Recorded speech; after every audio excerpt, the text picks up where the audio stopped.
Hello, ladies and gentlemen, and welcome to another episode of Under Construction. I'm your host, Ellis, otherwise known as the Admiral. Today, we're going to spend some time here in Pan Am. Probably going to try to finish this sort of chunk of area here. This is done, even though from space it looks so not done. But yeah, if we can get all the way up to the river, and then maybe that done, then that's a really good sign. For whatever reason, my brain is sort of locked in a you have to do this stuff via copy-paste sort of thing, but that's not true at all. We can do it by hand, and we probably will do some of it by hand. Anyway, let me grab this video link, of course, throw it in the doodad, terminate the conversation about Locodome in there. Hello, Mopac. I mean, I wouldn't call it regularly scheduled. We are a little bit late, but we're not too late to not play not Tetris. Hello. There it goes. So, anyway. Let me just move my window over. Oh, you know what? I didn't fix my arrangement of stuff. Usually I adjust my windows so that they're in the right thing. Yeah, an 0880 Royale would be really something. Because I don't think anyone seriously... By Tyler. I don't think anyone seriously, like, built a class of 0880s. I mean, they definitely existed, but they were not something you saw a lot of. So it'd be almost like a de facto prototype Royale.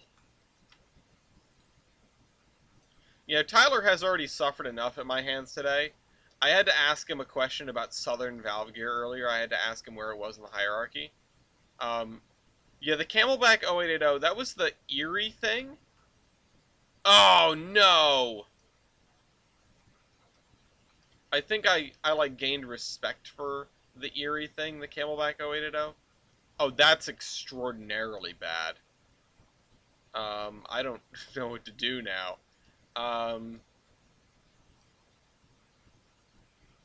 This is really bad. Oh, no. Oh, no.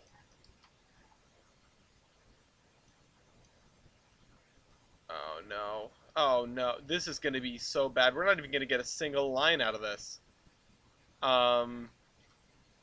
But yeah, so I had some fun today with all the talk about Locodome, figuring out a New England lineup.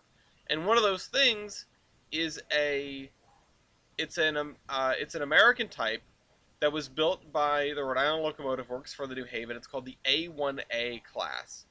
It was rebuilt by the New Haven to have Southern valve gear because it was made with Stevenson, you know, inside valves, or inside valve gear, and it was a decent locomotive as far as I can tell. I mean, none of them survive, obviously, because it's New Haven, but it's an interesting thing for, like, a small locomotive, a relatively small engine. And I was trying to, you know, I started off with, my throat is just really dry for some reason. I started off with the hoodie, you know, the B&M Berkshire, the I-1, the I-1, the I-5, the New Haven I-5, which is, you know, the best streamlined Hudson, and the Double Ender, which is a 466 commuter tank engine that the Boston and Albany had, and those are really neat, but we you know, there was discussion, and I ended up limiting rosters to 200,000 pounds of tractive effort total. So 200,000 pounds of tractive effort total brings those three locomotives that I just named. They use up most of that. The hoodie is like 66,000, and the other two are pretty close to equal 40-something thousand pounds of tractive effort. So it didn't leave me a lot of room. So I was trying to find a, something small that was all drivers. I wanted to find an 080 or a, whoa, wow, that was a godsend. I wanted to find an 080 or an 060 that was owned by one of the New England roads. And I did not find that because Steam Locomotive is pretty short on the stats for those. My throat is so dry and I don't know why. My god. Once we do this, I'm just gonna like chug some water and maybe take a cough drop or something. I don't know what hit me. Today, it's been a bad, like, week for pollen. There has been pollen blowing in through the open doors on my porch. Um, yeah, and so I was looking for something small that was all adhesion because I figured, well, at least I can get a one in, at least I can get a guaranteed win or at least a tie in my own weight computation if I do that. And I couldn't find that. So I went, oh, maybe there's like a weak 0660 or something because those sort of came and went. There was an era in rareting where they were sort of throwing stuff at the wall and see what's to see what sticks, and they a bunch of railroads made 0660s, and I wanted to know, okay, maybe I don't know if they had any, but maybe some of those made it onto the all right, we're done with this. Maybe some of those made it into the roster. Or made it onto Steam Locomotive. Onto Locobase. Alright, onto the route building. And so I looked up, okay, first thing we've got to do is we need to extend this. Because this is not long enough. This should probably go all the way to about here.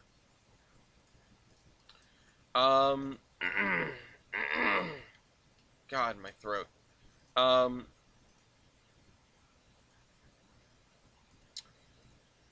Instead, what I found was a 0880 built for the Boston and Maine as basically basically just as hump power.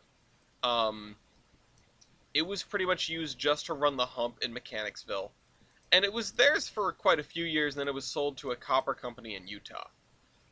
Which is not the lineage that I expected out of this thing, that's for sure. But I found that and immediately had a new largest locomotive, because before then I was looking at the... oh boy, this is bad. I was looking at the Hoodie Burke as the biggest locomotive that I had, or at least the one with the most tractive effort. I mean, 66,000 isn't bad, but compared to a lot of really big stuff, it isn't that good. And I was on the lookout for something that might have helped me out more. So when I was presented with this 0880 that had almost 100,000 tractive, 100,000 pounds of tractive effort, I was pretty excited. I was like, all right, this is automatically the top of the list for me. So grabbed that, put it at the top of the list, right? And then I had to get rid of something. The fact of the matter is, I was not able to get that and the Hoodie Burke in a roster and still have room to spare. I mean, that would have been 160,000 pounds of tractive effort off the board immediately. I would have had to split 40K between 3 locomotives, which would not have been fun. So I went back to the drawing board a little bit. I got rid of the Hoodie, because I figured, yeah, the Hoodie Burke is cool, but if I'm going to have a big bruiser, it's not going to be this. Or if I'm going to have a big bruiser that isn't this locomotive, I cannot afford to keep it. So I got rid of Darth Hoodie. And that brought me back to, well, I could have the double ender, or I can have the I-5. And I thought about it, and I realized the I-5 is far and away, like, the best locomotive I could have. It is an incredibly capable machine.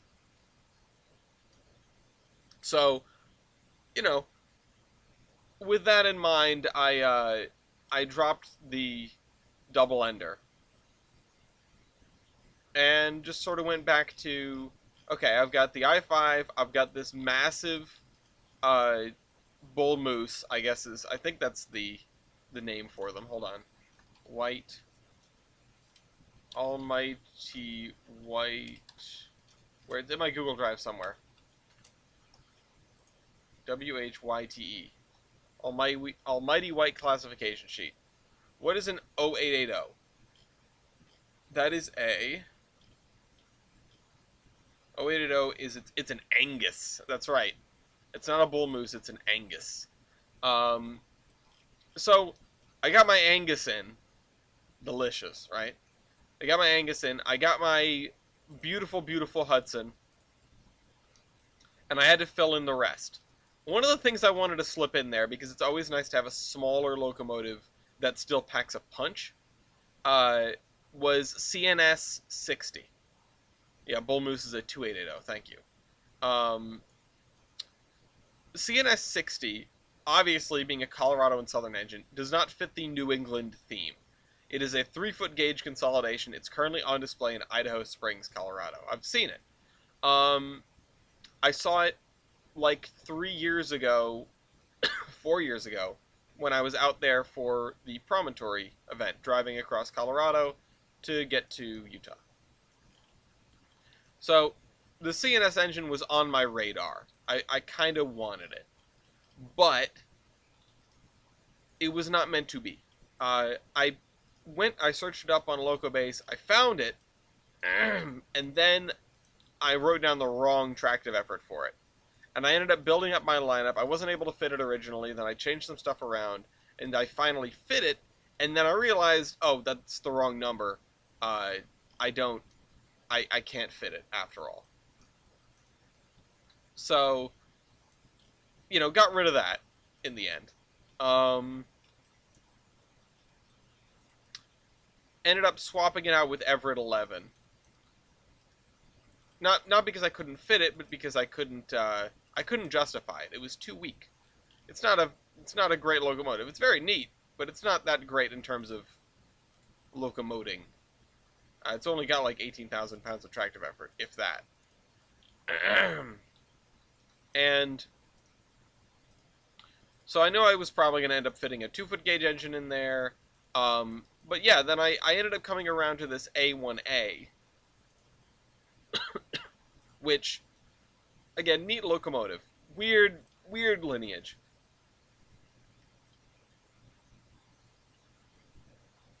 I have cough drops. Hang on.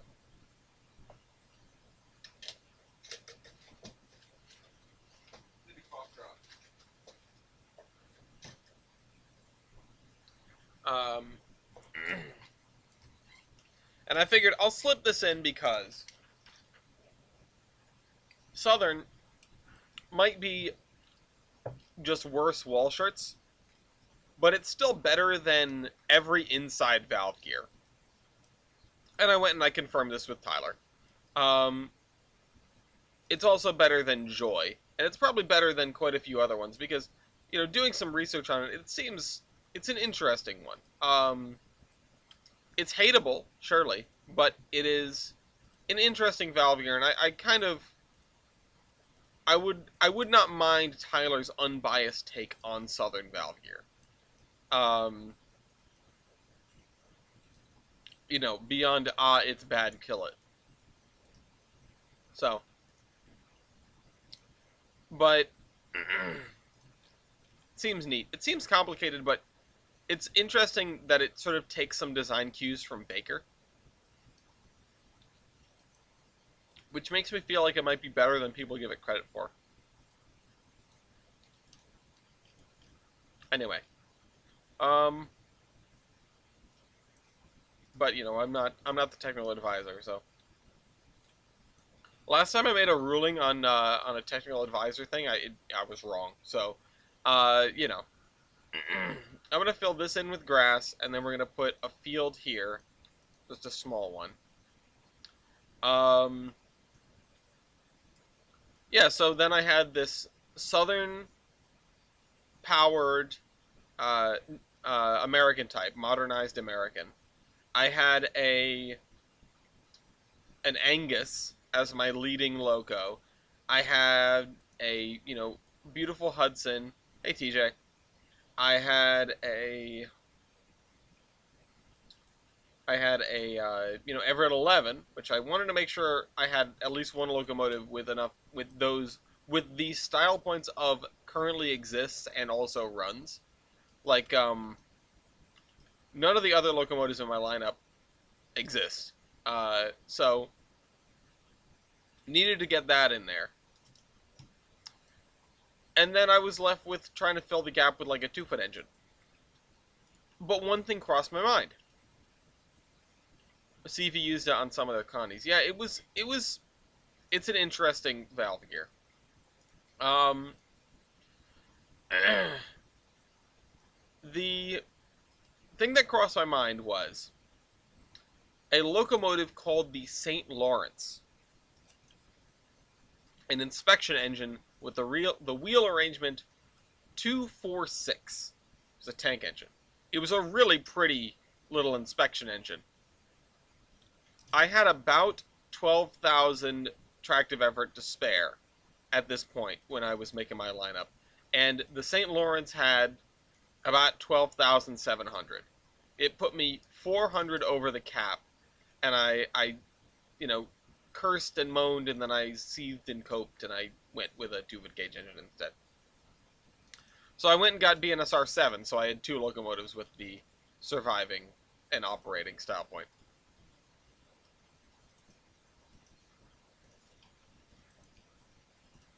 But yeah, I mean, I had to go get Everett 11. Some of the honorable mentions that we're gonna go into my New England lineup.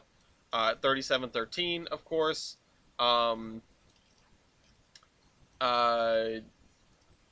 Not Daniel Nason, but Attleboro. I was considering that for a while. Some of the other main 2-footers. The New Haven Class Z, which was the Providence Warren and Bristol's Mason bogies when they eventually bought them, or when they acquired them. A few other things that I cannot remember right now. I mean, some things crossed my mind, like 1455 as a survivor. There's, I think, an 060 on display in Lowell that I would have loved to have because I wanted an 060, but not on Steam Locomotive. I had that problem with a Serbian 440T I found.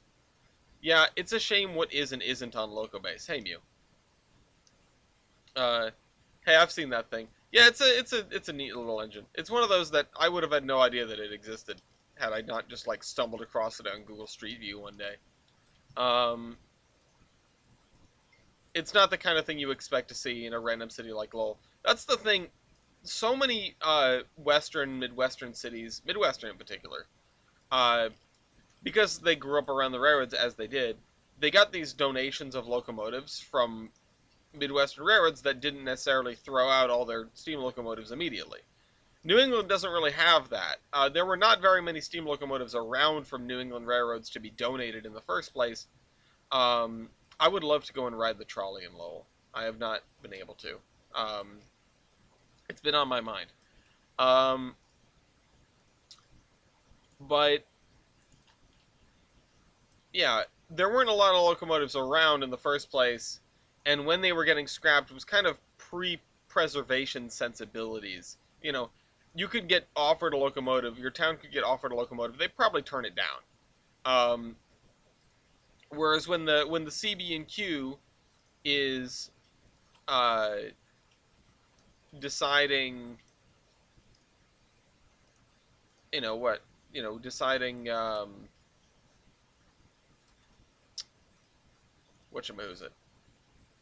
When the CBQ is deciding to get rid of all their steam locomotives, and they're just like, do you want one? Do you want one? Do you want one? People are saying yes, because it's like, oh, a steam locomotive, that's neat. Whereas the New Englanders could not care less. All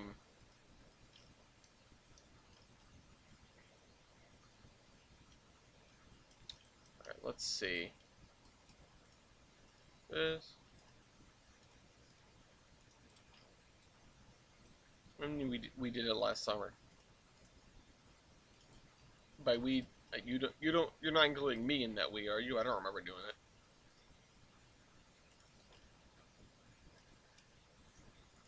Uh, yeah, okay, that's why I figured. I was like, holy crap, TJ's trying to tell me like I don't have memories anymore. Um, anyway.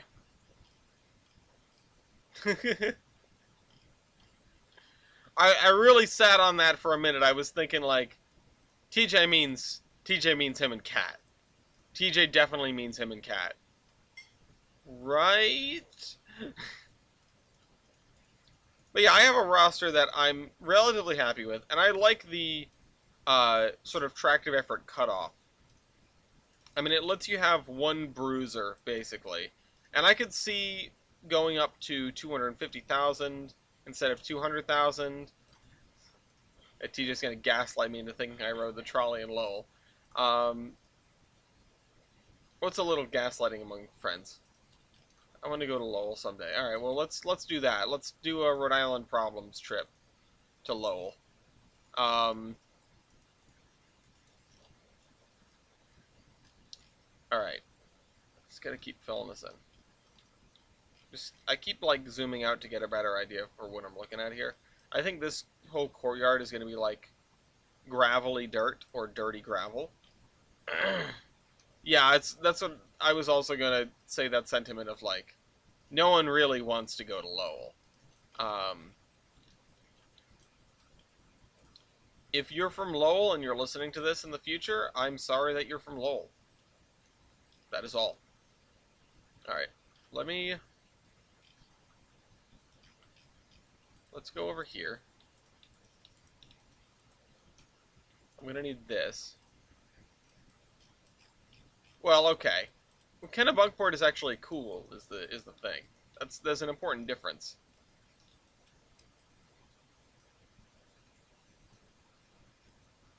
All right. All right. Yeah. So I'm pretty happy with my arrangement. I don't think anybody's gonna fight me in Loco Dome anytime soon, but I'm definitely getting better at operating the spreadsheet. Worcester needs a trolley, so does Fishburg. I mean, where doesn't need a trolley? Let's be honest. Everywhere. You get a trolley. You get a trolley. I want a trolley. I want a trolley that goes from like Oneyville up Manton Avenue, downtown Providence through Oneyville up Manton Avenue, and then like into Johnston, and maybe ends like at the Johnston Town Hall. Because that is a like getting onto Atwood Avenue from where I am is so annoying, and you can't take the bus over there. It just doesn't go that way. Which is funny because when they were laying the original, the rails for the trolley line through Oneyville Square and into Johnston, um, one of the concerns was that it would draw people that were previously shopping in Oneyville to go to further places. Like it would draw the business out of Oneyville, which is a really interesting sort of conundrum. It's like we're making the transit better, so people are only going to be go to the best places to shop and eat and whatever. They're not going to go to their local establishments anymore, which is something that happens with cars also, or like most notably with cars. Um, yeah, just making the R line into a trolley would be neat. I mean, that's a proposal. That's been a proposal from Pawtucket Central Falls down to the airport through downtown. It would be quite a thing. That was on their like pie in the sky sort of plan. Let's put this here. Um, so some of you may have heard the news that Gloria has injured themselves again, and they can hear me talking about them, which is not beside the point. Uh, Gloria went to get cheese from the store and twisted their ankle real bad, and is out of work for like a week, and it's very unfortunate. But at least they're not in a boot or a cast this time. It's not that bad. It's not broken. It's just messed up. Um, make them Jomico heritage style cars. What is that? Um, Mew says get better quick. See, they can only hear me when I'm saying mean things about them. Yeah, world's most dangerous cheese. Yeah, no, it's true. Cheese claims another victim. I mean, we really should have expected this. Gloria's lactose intolerant, and so am I. So, you know. Let's do this.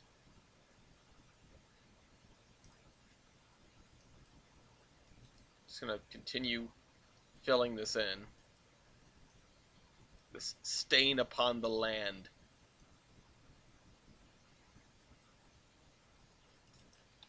Alright. The cheese touch.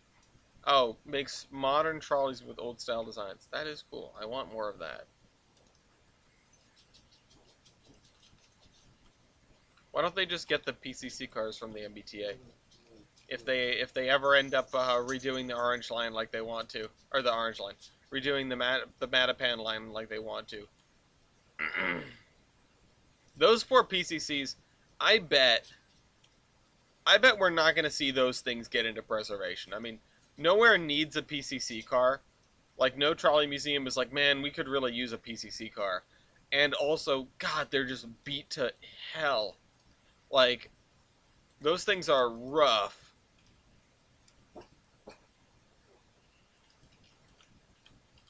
I mean, like, I'm going to feel bad when they're gone, but I think they're going to be, like, glad to be at peace. If I were one of those PCC cars, I'd probably be really glad to be at peace.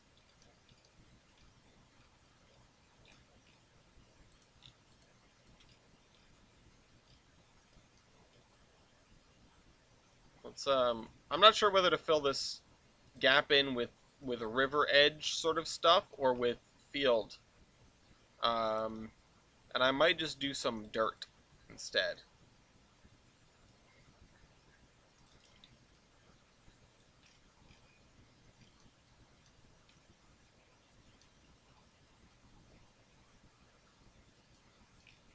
I think also I might widen this.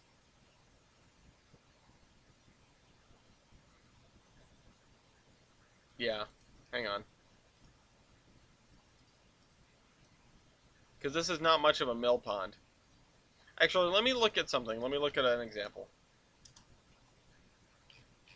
Let me look in Pawtucket.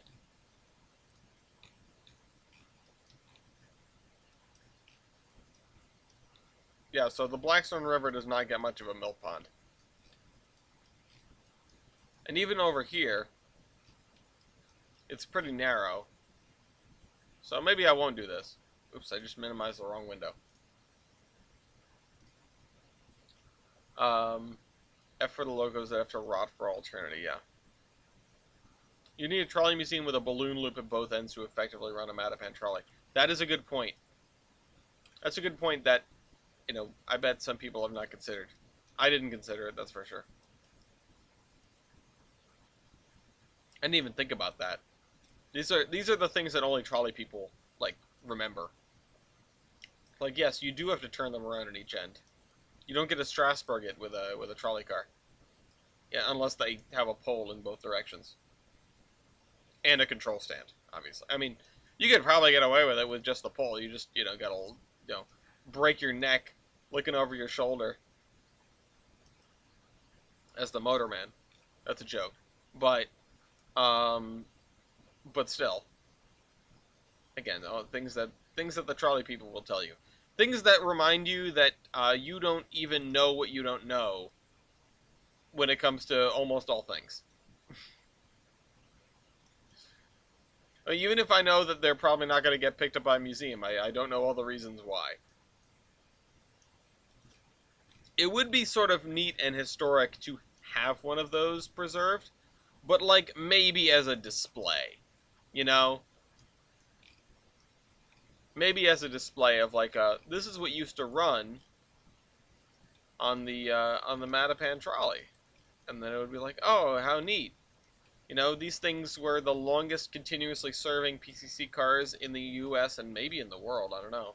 Um, I mean, they served for a real long time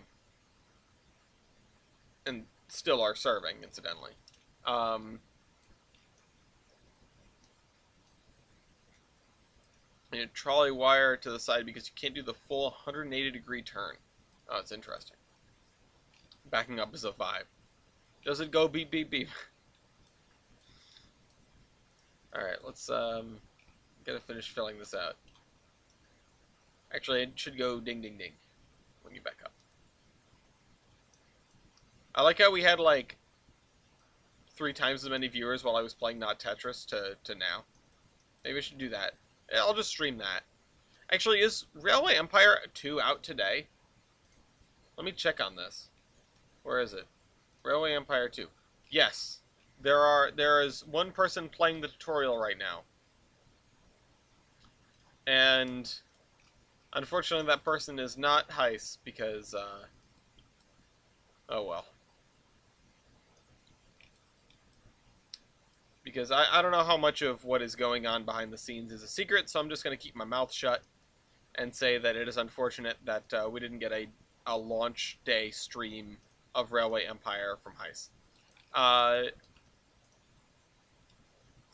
The rulebook 3 dings is stop immediately and 4 dings is back up. Ah, I see.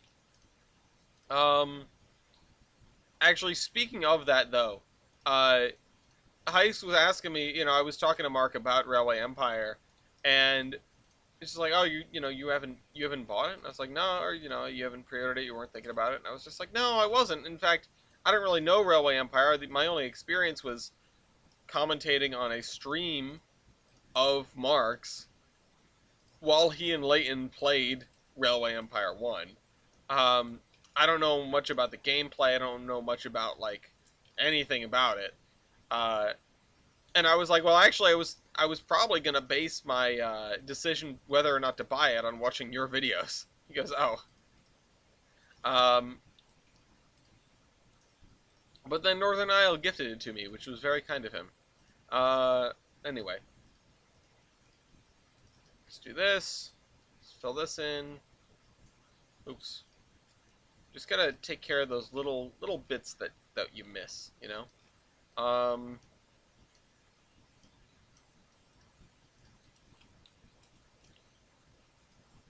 And I think we need to simulate an abandoned mill race back here as well. So we will have, because it would have looked like this, we will have a line of sort of dirty coming out here and then curving this way. Let's grab some tougher grass to go over that.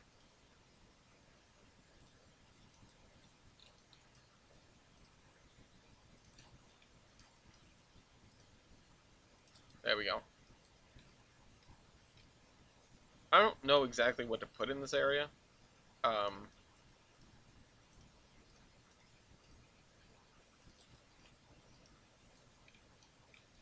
But we will fill this in with grass, at least.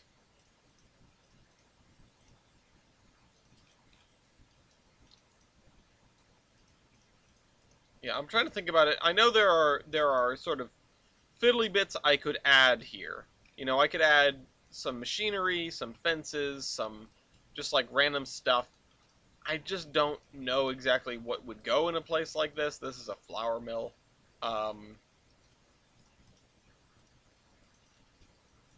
So I'm just going to leave it kind of sparse. And then we can fill in some of these areas.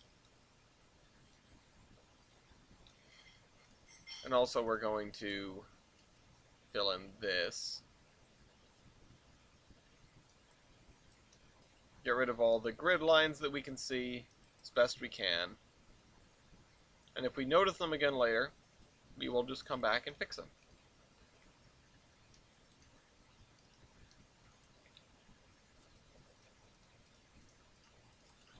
Alright. And if we can get this done, I mean, I think once we get this done, these blocks and this done and that done, we've got to get the river done. Although we might want to wait on the river itself, like the trees and stuff. But we just got to start moving in this direction. I mean, that's sort of our focus today. I don't know if it's better for me to like go full like ADHD and do 3 different things per episode, or if it's better for me to sort of have an episode where I focus on one thing exclusively. Uh, I don't know what's better for you guys or what's better for me really. For me, it kind of waffles based on what I'm doing. I mean, sometimes I just don't feel like working on what I'm working on, and I want to go do something else. Uh, but oh, and I never got Matt that Qid. Oops. It's been a week since we had Thomas the Mikado go plowing through the buffers a second time. Well, plowing into a caboose this time. And I've completely forgotten about what I was supposed to do following up with that. But I don't know if you guys have opinions on that, you can voice them. But that's just the thing. I don't really know what works best. I don't know what is best. I just know that I'm trying to make progress. Yeah, attention deficit. Ooh, shiny. Exactly. Well, I can't get any work done at work. And there are other reasons why I don't get work done at work. But oh, my friggin' throat. Yeah, see, the moment I run out of cough drop, then I am back to pain and misery. Sort of like Tyler when he sees me playing not Tetris. Let's just put some little grass scatter down here. And then... See, this would have been like a...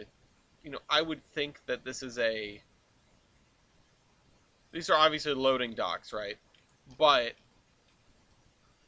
if this is a powerhouse, then why do you need loading docks? So I'm just going to leave this sort of the way it is, and I think I'm just going to... If I had like a frame of something that was sitting...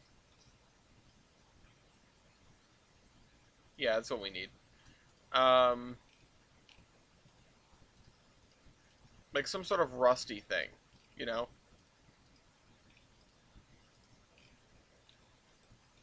What the heck? Wow, that's really something. You know what? I think I'm going to find a place for this. I'm just going to watch this. Some things in real life are pretty greebled. Stacks of old pallets? Yeah.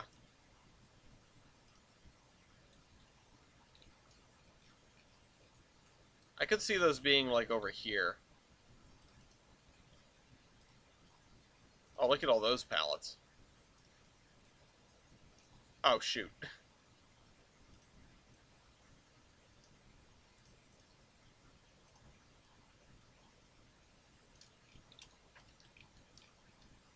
Um...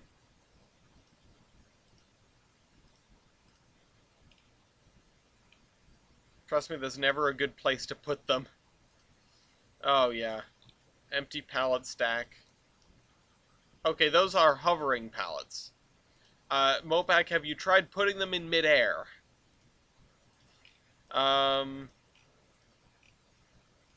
No, I don't need that. I don't need the people.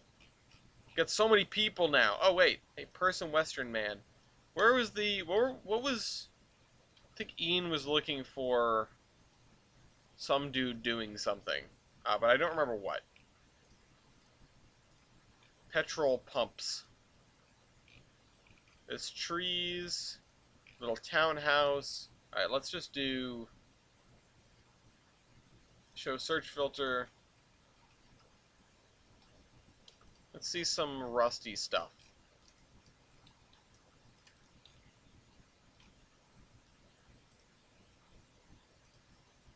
Tank old rusty. Oh, that's rustic.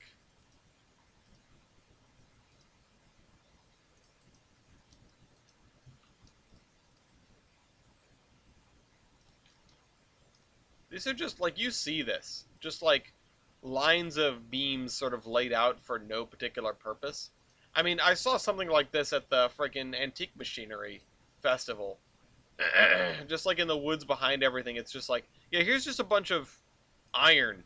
You know, here's a bunch of I-beams. Why? I don't know. That's just what we have back there. Um, and I don't, you know, I assume it's one of those things where, like, you don't think about it. You just sort of recognize that someone at some point put that stuff there and they figured they'd come back to it and then they didn't. Uh, and I've done that same thing, just not necessarily in that same way, or you know, with a bunch of like scrap metal. But yeah, it happens.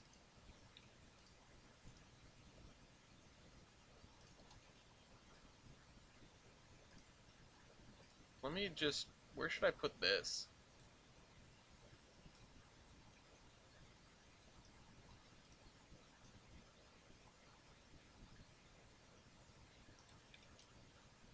Yeah, why not? No, I don't know what the point of that is. Let me get rid of that.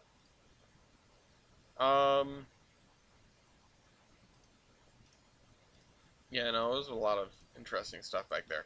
Um,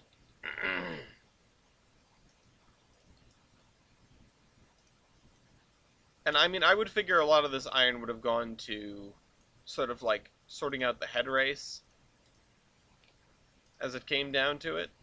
Um, and I'm probably going to put some sort of pump house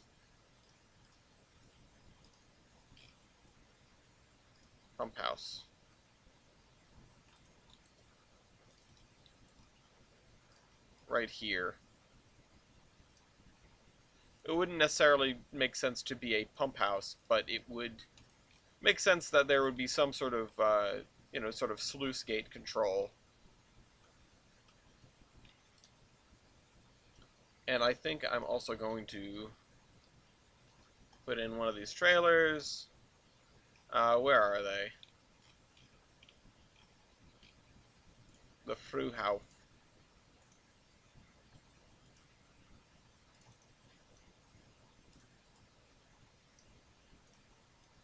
Maybe I'll just put a bunch of the same, because I don't usually use these number ones. So if I put a bunch of them here, it would sort of imply some sort of brand thing. And why, you know, maybe answer the question of why we don't see them elsewhere. Because these are just for wheat and wheat byproducts. I don't know. These are definitely the kind of trailers you put wheat in. God damn it.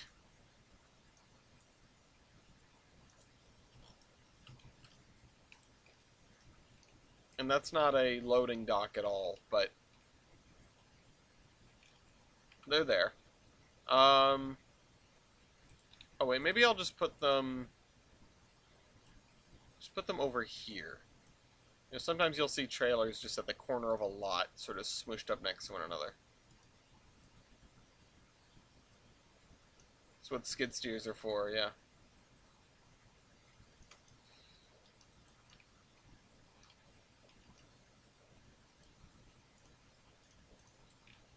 And I'll probably put some cars in here.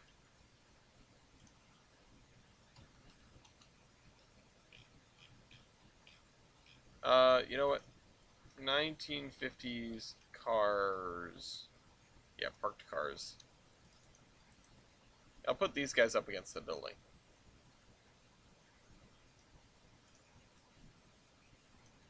I'd figure most people here can just walk to work. I mean, this is the employer, there's the town. I would hope that most people are walking. Um, you know?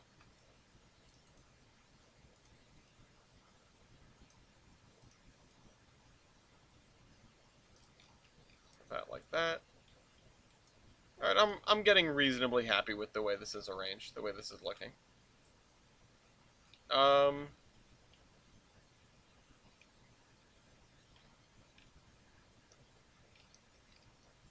yeah. Okay. Now we just need to do this. And this also, but most of this block is just going to be like forest, practically, I feel like.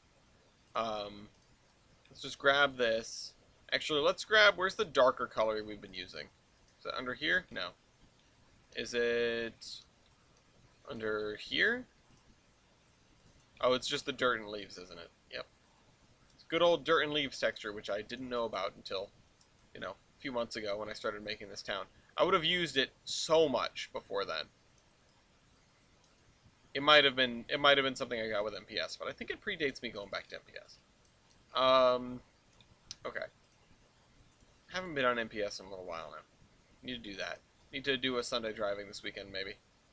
Or maybe even a Monday driving if Memorial Day shenanigans don't work out. I know that I am supposed to be doing a Locodome test on Monday. That will not be aired here, but it will be publicly viewable as it happens on the Iron Horseman Discord in admin event space. Just like the previous two. Once we get the rules of the game sort of settled down, then we can figure out, what. Then we can figure out making some televised matches. Yeah, it will be the 113 dome in the, well, not in the morning, but in like the early afternoon. And then after that, there might be another one. We'll see how the first one goes and how long it takes and how I feel. Yeah, let's do this. And how much rule, how many rule changes I have to make after the first one, because that's a substantial thing. I was up a little later than I should have been last night, just sort of ruminating on rule changes, and it went from having KOs and swaps as separate things to having them as the same thing, and also you can use those swaps for other things, or well, an other thing, which is the unofficial name for it is to get down, Mr. President, and it's when someone calls a KO against one of your engines, and you just throw in another engine that's been, one that you've used before, so you can't just have random fodder engines hanging around. If it's early in the afternoon, I can volunteer as tribute. I think it's going to be... Oh, wait, didn't you already? Wait, who volunteered? I think it might have been Mew and Kaiserin, or it was someone in Kaiserin. Let me just double check. Because it was definitely somebody.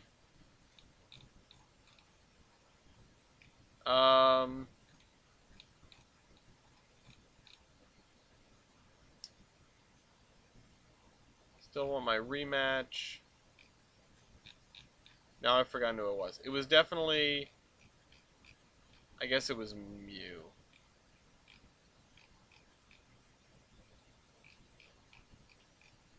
Let me... Yeah, because Mopak, you weren't in the conversation today, so it was Mew and Kaiserin. Derp.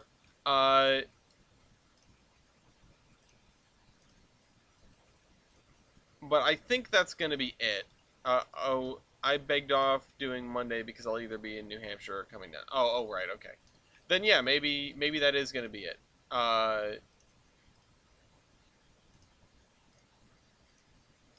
So we will see. Yeah, I know Kaiserin wanted to go again with a improved lineup and also with a balanced opponent, and also with an opponent that isn't A, trying to throw, or B, Tyler. So yeah.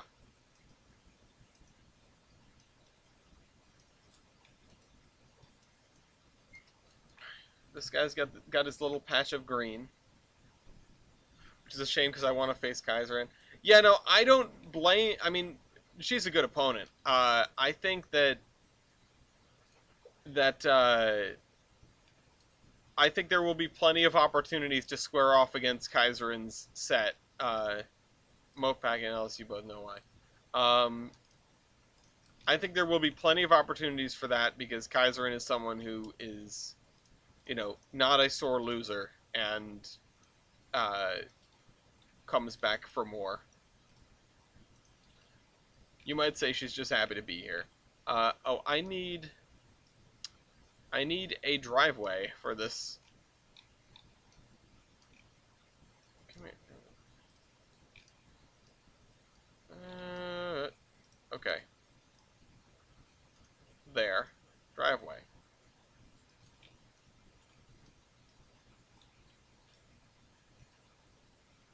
I don't like the fact that this is so different of a height than the other one. Um,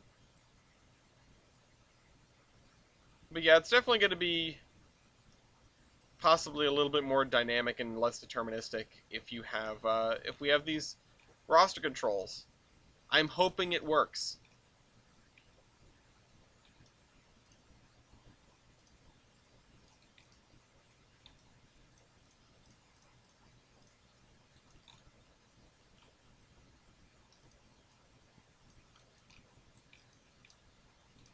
I mean, if it doesn't, then I'm gonna have to spend more time reconsidering the way the game is, and what about it might need a change, and how we sort of bring it back from that.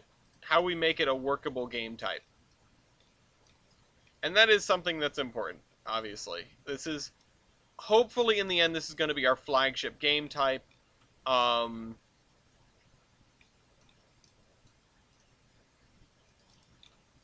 and honestly, I wonder if so one of the things that Locodome doesn't do that all the other ones do is your style points don't actually add to your score. Um, they just contribute towards the whatchamahoozits. They just contribute towards the KOs. I'm not sure how I feel about that change overall, or about that sort of setup. Oh, is that? Um,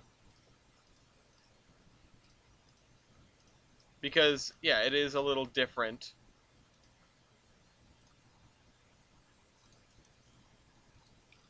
And if the goal is to get to 100 points, if we can, if the game is too long, having more ways to accumulate points are probably going to be a good thing. Um, and no, I definitely think that we will have um, different sort of cutoffs with 150,000, or like a lightweight that's maybe 100,000, and then 200,000 is like a middleweight, and then 300,000 is like a heavyweight sort of set, so that people have the opportunity to experiment with different deck configurations. And also, it's a way to, if we were ever to need to, easily provide a handicap by saying like, yeah, you can bring 100 and you can bring 200,000, but your opponent can bring 250 because of whatever. Uh, if you can beat someone with an extra 50,000 pounds of tractive effort available, then you're super supreme, very cool, good, or very lucky. I mean, something that was definitely seen, and I know when Vert was doing it, it was intentional, but or at least that's what we can say to make him feel better. Uh, there were definitely some blunders in the first two Locodome matches, and I have to allow for blunders, like people to be able to come back from blunders, like you're not doomed by one hiccup, which sometimes is the way things go in double headers, which are a very temperamental game mode. Um, each unique style point worth half a point, yeah, maybe. It's the kind of thing where I'm just tossing the idea around. I also had an idea of the style points being influenced by how many points are on the board. Like, if you are up by more, you have an advantage, a distinct advantage in style points. But you're not going to go to a knockout sequence. You're not going to go into a knockout sequence if you think you're going to be on the back foot anyway. So that's it's kind of moot. But yeah, I think 200,000 is a really good place to start. At least I'm of that opinion. Based on playing with the compositions that I was playing with, you get one really big engine, or you get a couple of large engines. Uh, and I even think that the I-5 is a pretty good sized locomotive. It's not a large engine by any stretch of the imagination, or it's not a giant engine, but it's definitely large. And with that in mind,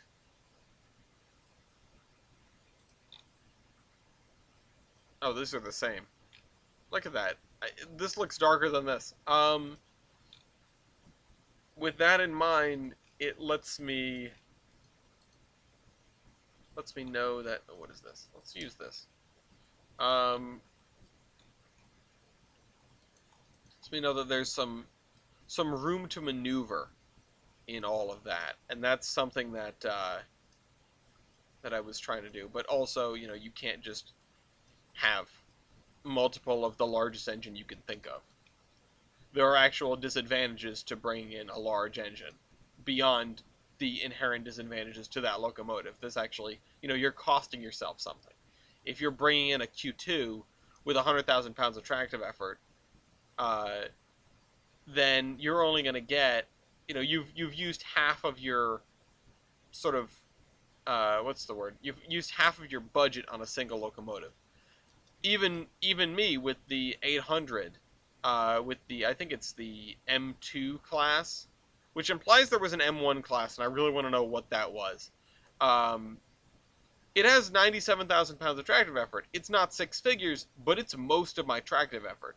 And if it ends up being less useful than I expect, then I can bring in the hoodie instead, and then I can swap out one of my other locomotives for something larger, like a double ender. I like my roster as it stands. I need to spend more time researching these locomotives so that I have a bunch of style points in the chamber were anyone to challenge me, which, come at me, bro. Um, Also, related, I have sort of, I've informed Tyler that he doesn't need to be bound to every single Locodome match because they are so long and I'm doing so many of them. So now that I have adjusted the spreadsheet to be controllable by just me, I should be able to,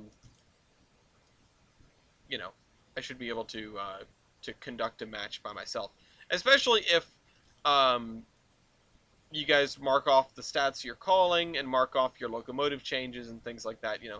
If the contestants can take some of the workload off of me, then I can much more easily do a Locodome match with just 3 people, just the contestants and myself.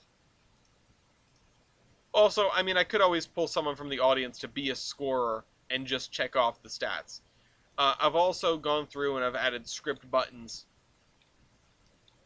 finally.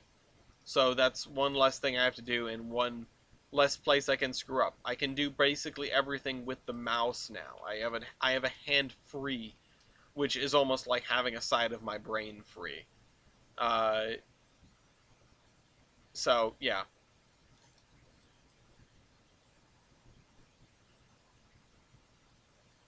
All right, let's fill this in here.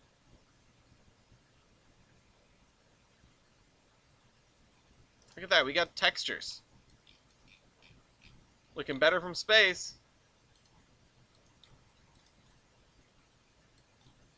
I love seeing this come along. But yeah, that's why I think 200,000 is a good place to start. I think, if anything, having one massive locomotive, I'm not sure if that's going to end up being a detriment or not. We will see in the Mew versus Mopac match, because Mopac brought the D&H Challenger as their big bruiser. And on the other side, yeah, Mopac brought the D&H Challenger, and Mew, on the other hand, does not really have a counter, like a direct counter to that. No melees, but Mew does have some multiple larger engines. A modernized Burke, a Super Burke, if you will, a Timken 4 Aces, and also a pretty tough-looking decapod, which I think is Austrian or German. Actually, yeah, it's Austrian, right? Because it was in the MSTS Orient Express thing. So that's interesting. It's gonna be interesting. I'm looking forward to seeing how that shakes out because that is unlike the 113 massacre uh, that is going to happen on Monday. That's going to be a you know it's going to be an interesting matchup. Yeah, Timken and Four Aces and 1225 uh, definitely are looking to be a dangerous combination. I am hopeful that they turn out at least as dangerous as a DNH challenger. Um, Lord knows they won't ever be as cool, but you know,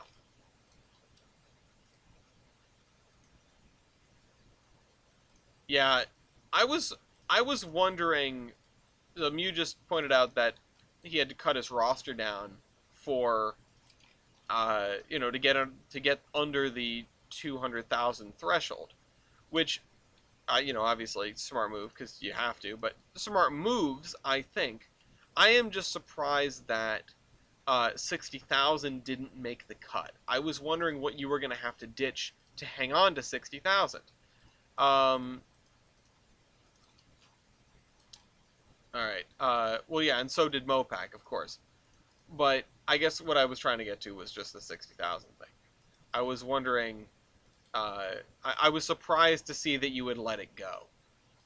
Um, I wasn't looking forward to that Z5. Well, yeah, the Z5 is insanity. I mean, 145,000 pounds of tractive effort definitely would be more at home in a 250,000 limit match, or even maybe a 300,000 match. And even then, in a 300,000 match, it is half of your allotment. It's half of your budget. That's insane.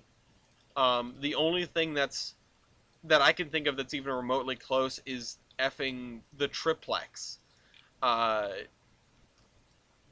and thank God the triplex is not numbered 113 because Lord knows Matt would have it.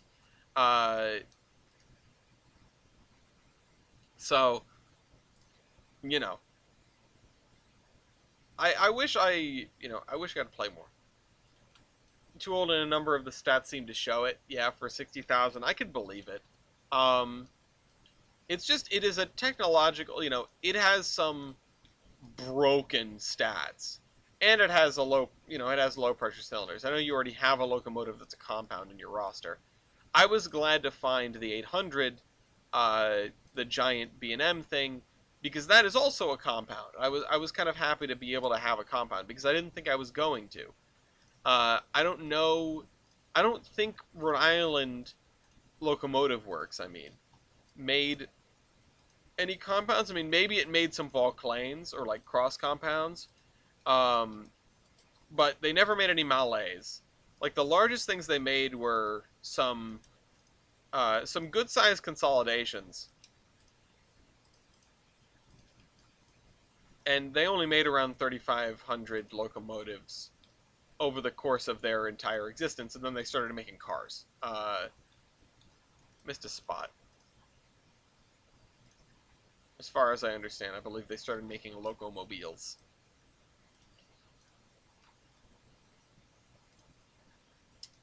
There we go. Now we just gotta fill this in here. Honestly, oh my god, I need to get Fort in here with the 8,000. The 8,000 with the broken power computations. Because it's a water tube boiler. That's something that would be scary. We're talking we're talking absurd numbers. I don't have it in front of me, obviously, but I remember them being insane. Okay. Yeah, we just got to get all the way down the river here. Um, Once we get the splines in, that's like the tedium of this part done. And honestly, I could do to remove some of these extra tiles. But yeah, I mean, Four Aces is a good modern locomotive. 1225 is obviously a modern locomotive. Um,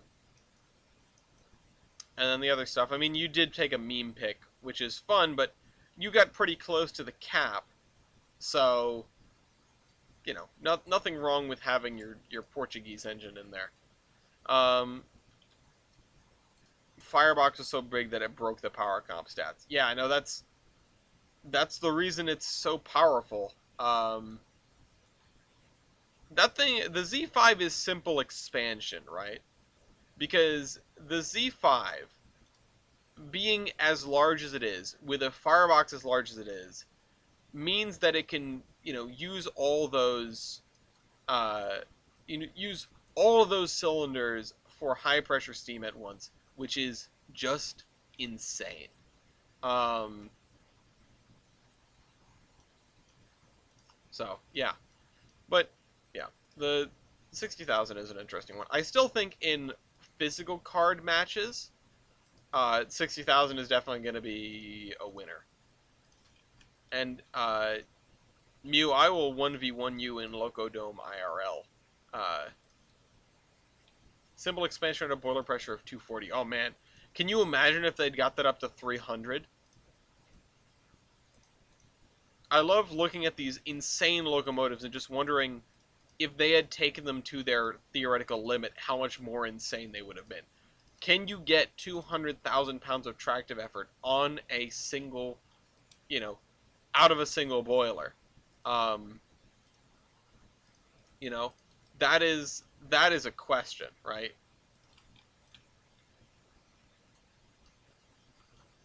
I wonder if you can. I mean, there's a calculator on the Steam Locomotive website. I wonder if you could take the Z5 and then crank the boiler pressure up and see what happens.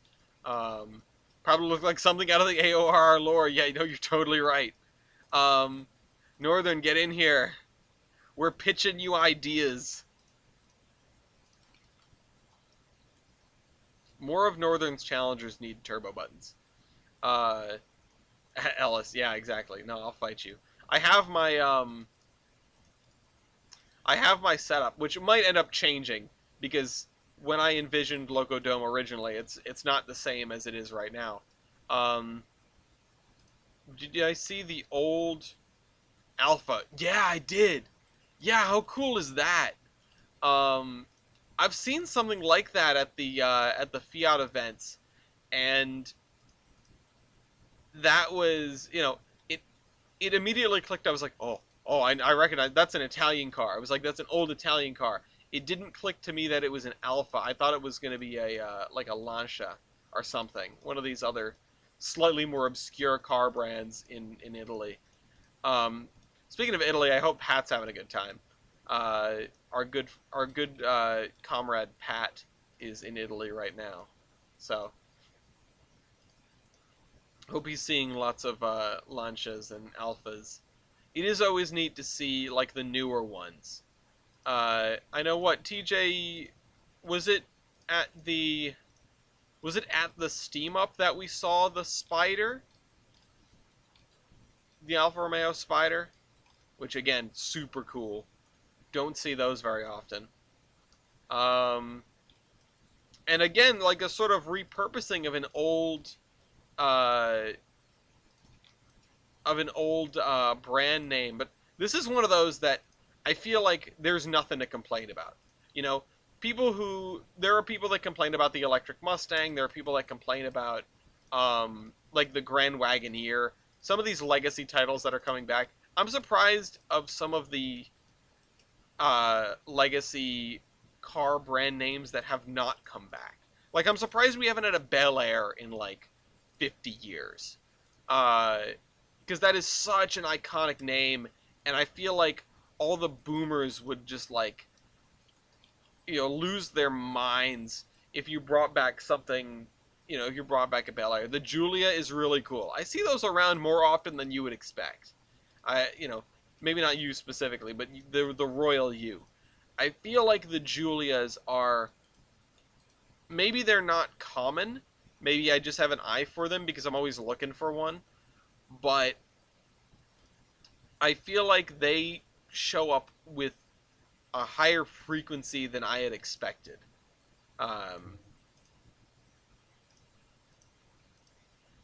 there we go. Bring back the Model T. I want a 2024 Ford Model T. But yeah, I don't think there's anything to complain about. Um, because they're a really good car. Um, yeah, you just don't expect that out of Italy. No offense to my own people, but like we are lovers, not fighters, and the mechanic side of it works too. Ellis, that's a tractor. That's fair. Um, hey Matt, while I have your attention,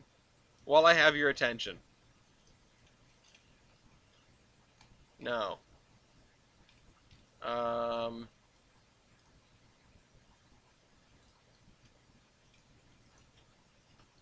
we're cooks, not mechanics. Fix it again, Tony. Let me put this on the track. This guy, I think. Yeah, the G. Yeah, this. Is this Ben Neal?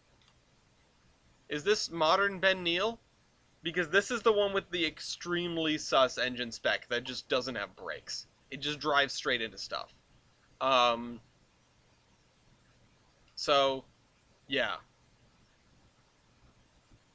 Excuse me.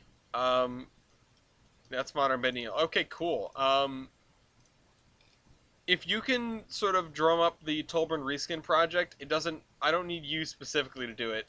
Uh, and weird in my experience, it's pretty all right. I mean, I have to blame the engine spec. I don't know what else to blame.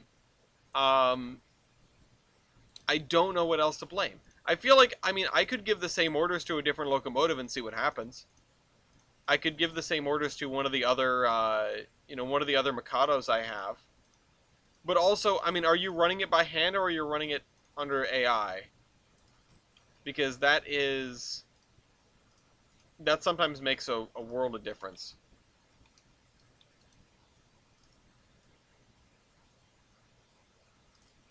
I'm not great with engine specs. No. I don't want you to like change the. Sorry, I don't want you to edit the engine spec. I want you to give it one that works.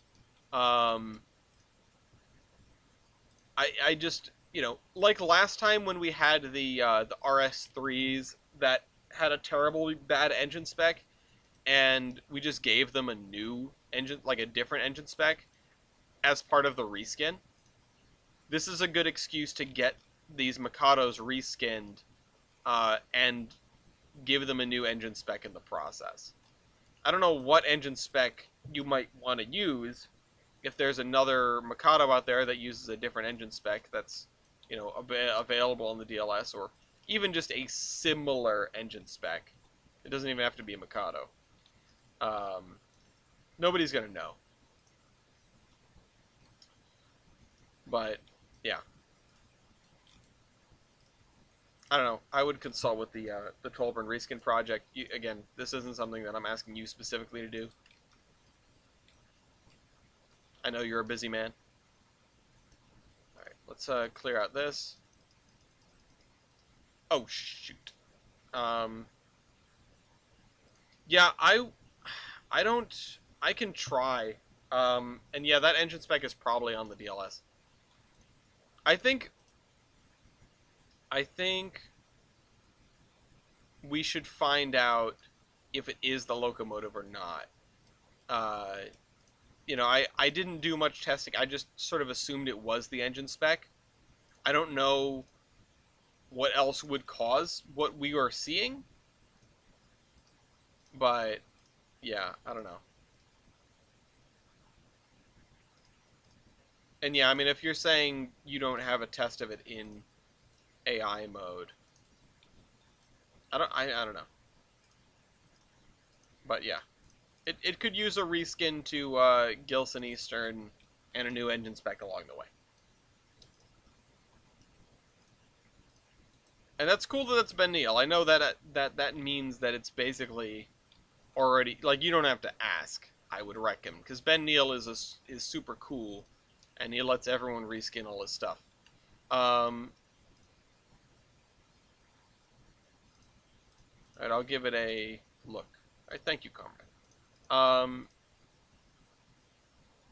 I don't want to just take it into the test world and test it because I feel like that's changing too many variables. Uh, what would be the easiest thing for me to do is swap that locomotive out with a different one and just see what happens, and then maybe just remove the timer. Um, this newer stuff has something different about it, but I think it's free to use anywhere. Cool. Yeah, Ben Neal's cool. We like Ben Neal. This is one of these Trainz content legends. Let's put that there. I need to bring the texture further up the riverbank here. We're losing ground.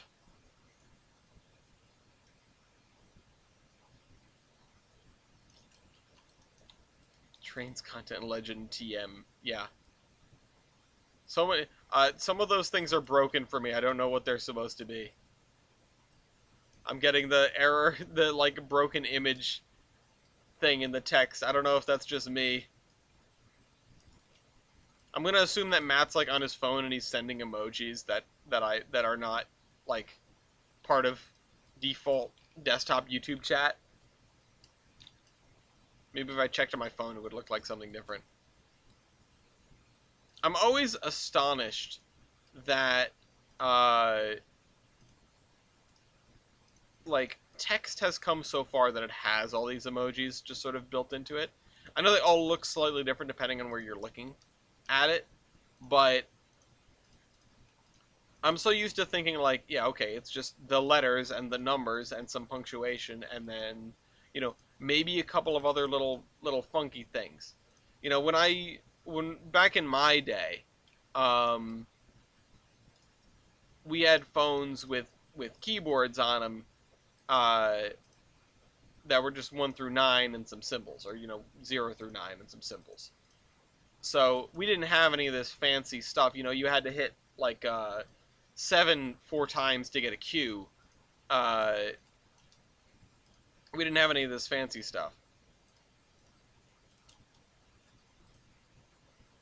So being able to text using emojis and all this other stuff, like having that stuff at your fingertips on your phone for whatever reason is still weird to me. I use reacts and stuff on Discord, but I'm such a non-emoji user, and I've started a little bit more lately, but it's not me, man. It's a specific string of text that the operating system knows, oh, it's this code of letters, time to convert it. Yeah, no, I rationally recognize how it works, but it just blows my mind that it does. It blows my mind that we have it. I wish we could get... Did anyone else have the book, The Way Things Work, growing up? Because that was such a cool book. And I think we need more of those. We need, like, one of those made every year of just random stuff. And, I mean, The Way Things Work was kind of all over the place. I mean, it had stuff all the way from... the internet to like nuclear reactors to like three-way light switches. And I'm sure I still have it around here somewhere. It's probably on one of the shelves behind me. Because I have all of Macaulay's books. Or not all of them, but I have most of them. And honestly, it's just to have that kind of resource. I know the internet is an unbelievable resource for knowledge, right? But first of all, the kids in their dang phones. The kids need to get off their dang phones all the time.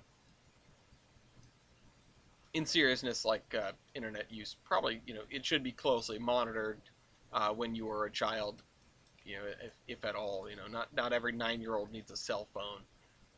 Call me crazy and like a Luddite for saying so, but,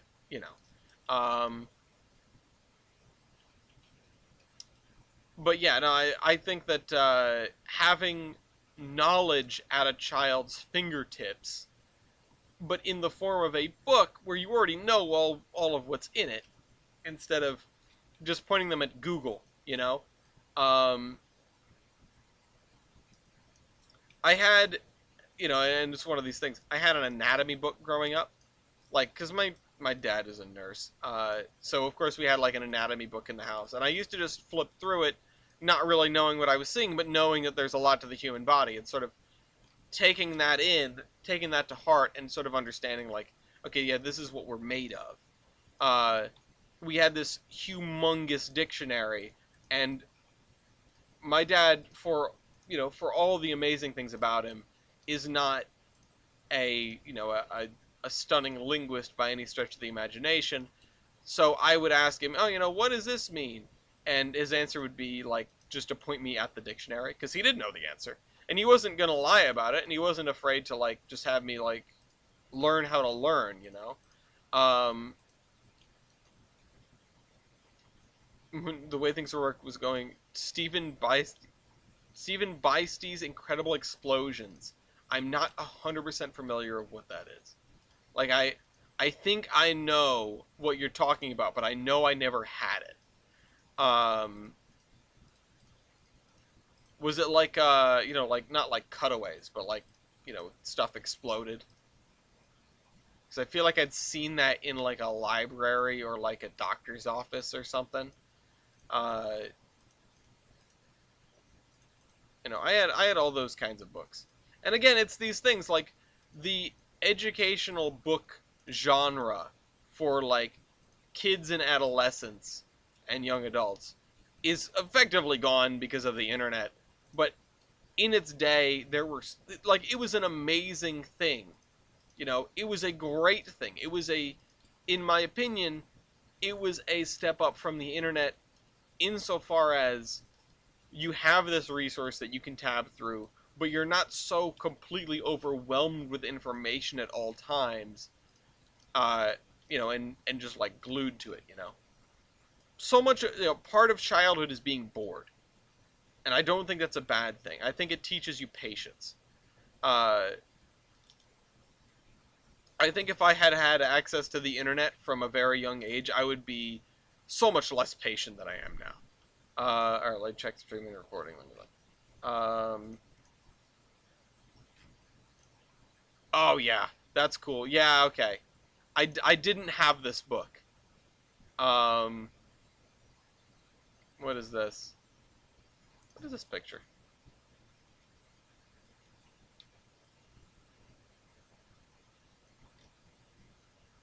Oh, okay. Sorry, there was just a 2 foot. There was a 2 foot gauge conversation I had to catch up on in streaming and recording as well. Um, Ariel and Puck, love those things. Sandy and Strong, I think.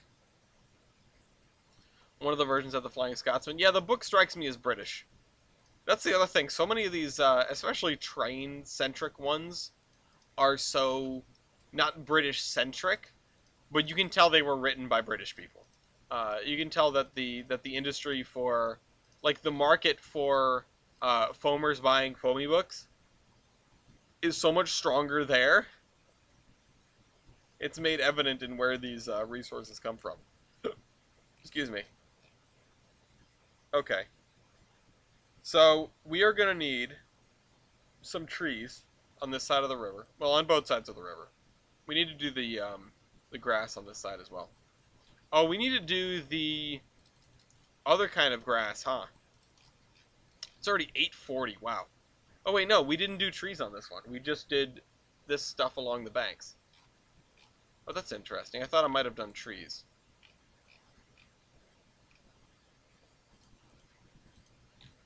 I don't think I've ridden on a train through this area since we finished it. Maybe we should do that in celebration if we can get everything on this side of the river done. Which, how long is everything on this side of the river done? Is it? I think it is. Oh yeah, we'll do. Oh no, this. I wanted to put a homestead here. Um.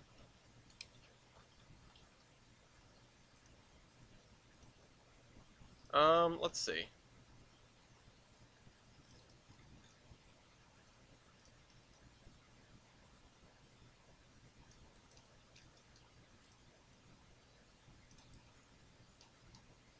Oh, you know what? Let's flatten the land underneath this.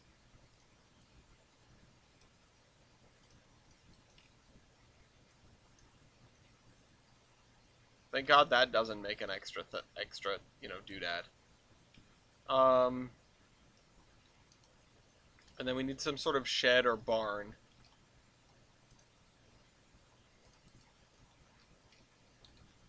These two go together. I mean, look at that.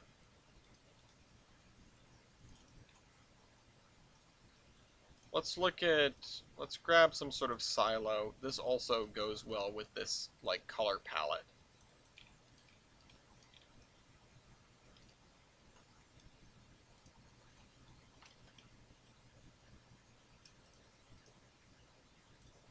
This guy has a traction engine. Why not? I bet he putters this thing into town on a daily basis. Imagine that. That's so cool. Yep, I like this. I like that guy. What is that person's name? Someone give him a name.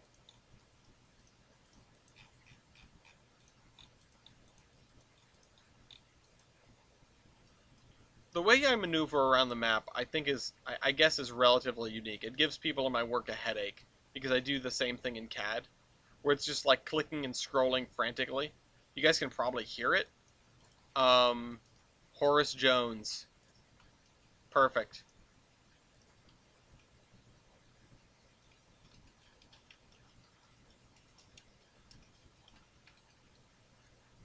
Um,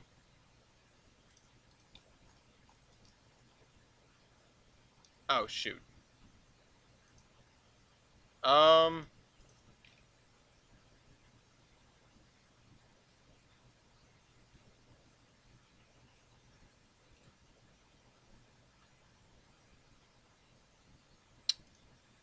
um, oh, shoot. Um,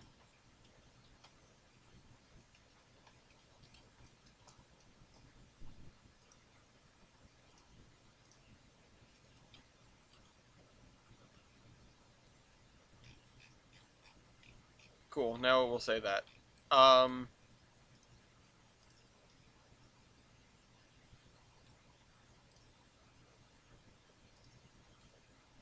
just gonna look at these, see if there's something I can put underneath here. Actually, I think the best thing to put here would probably be the world is my pick list. This. This and the grass and mud go very well together. Or the dirt and grass.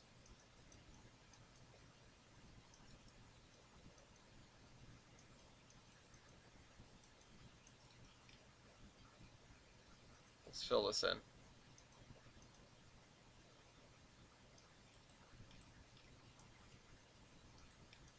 Now we need some grass blinds.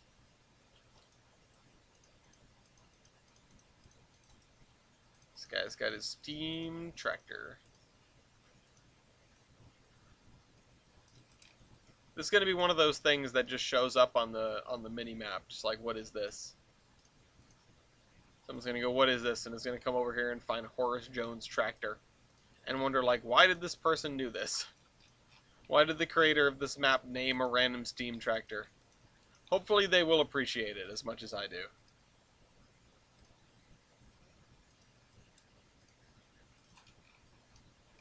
Alright. There we go.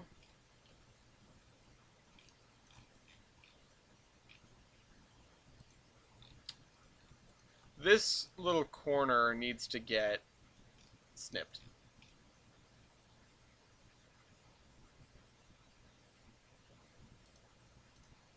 I think this field and this are going to be the same, and I think this is going to get this, and this is going to get this. Or maybe this is going to get this.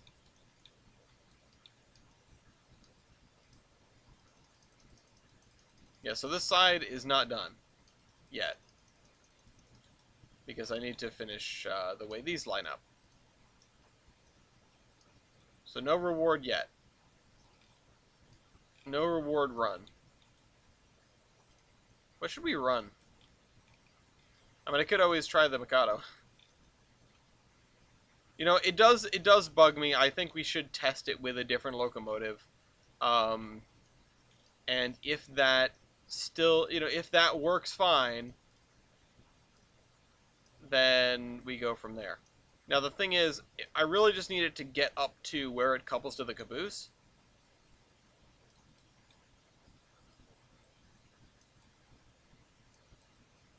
So I might just can the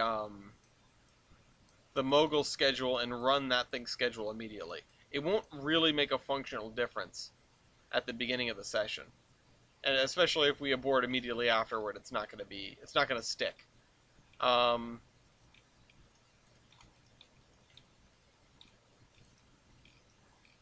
all right, that's done.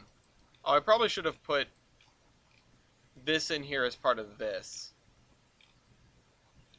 Yeah, shoot, I just did all that work for no reason.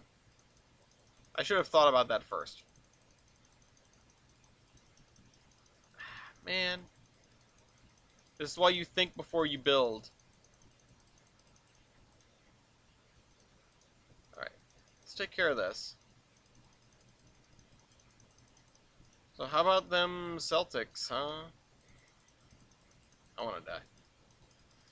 It's been a bad month to be a Boston sports fan. I mean, that's okay. We had 20 years where we were on top of the world, so I'm not exactly complaining, but... Ugh. It's been a bad month to be a Boston sports fan.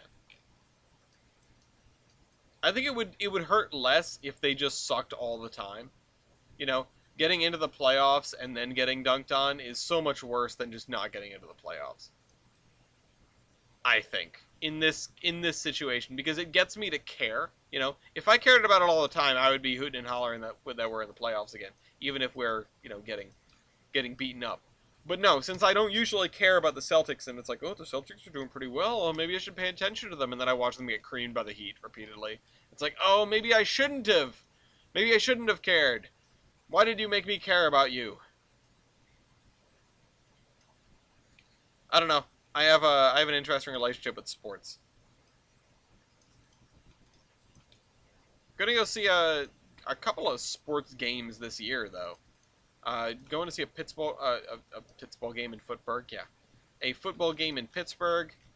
Gonna see a baseball game here at Fenway. I'm looking forward to that. All right, let's see. Well, we did everything on this side of the river. I think on this dirt section we should do trees.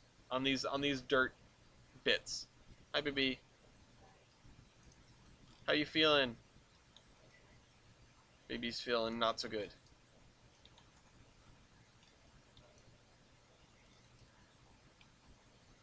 Yeah, you do. I just tested the Mikado, and yeah, it's kind of funny. That's a way to put it. Okay, at least I'm not going crazy. Thank you for testing that, Matt. Matt, I can always count on you. I appreciate you. We bust your balls a lot, but you're great. Um, yeah, good enough to give you hope, but not good enough to make something happen. Yeah, exactly.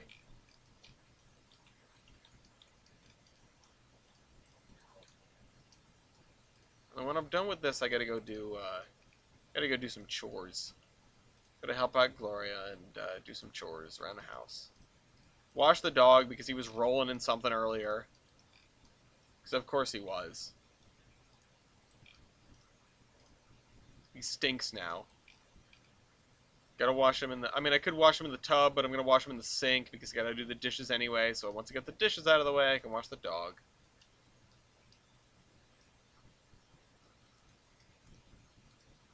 Don't do that. Don't give me hope. That's how I feel. That's how I feel about sports. I mean, so much of it can be just like wondering if your team is gonna be good. And when it's clear that it isn't, then you can just like live for the individual moments or whatever, or even just live for the memes of them being bad. I mean, meme culture has elevated really bad teams because they get to become meme lords. At least it's elevated like dealing with a really bad team, I guess, or like coping and seething. because now you can share your misery with everyone in the form of an image with text on it.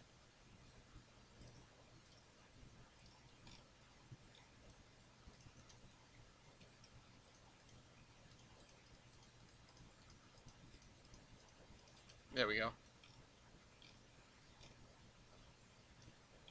And we got some trees anyway, because it's warmer.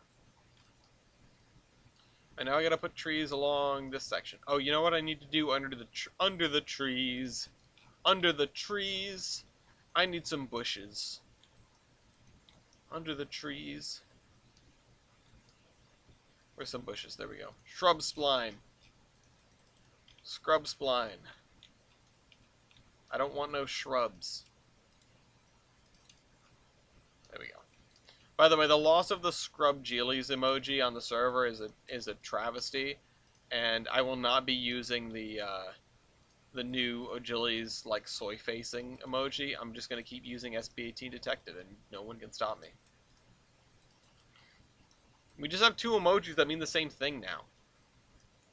SP18 detected was soy face before soy face.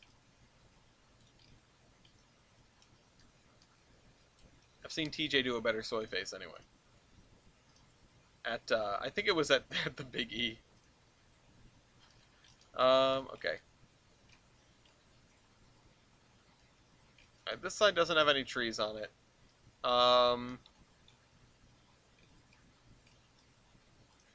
That might be the first emoji that I've been witness to both the I think you mean conception, but yes. Conception and end of. Well, it didn't live very long. I fought rather hard behind the scenes to make sure that emoji continued to exist when we were doing some shifting around. I think near when the KCS changes were happening, and I was just like, oh, we're gonna have to do this and this, and we have to get rid of, you know, we have to consolidate one or something. And that one was like first on the chopping block, and then I fought to save it. Oh yeah, it was part of the omnibus emoji pull.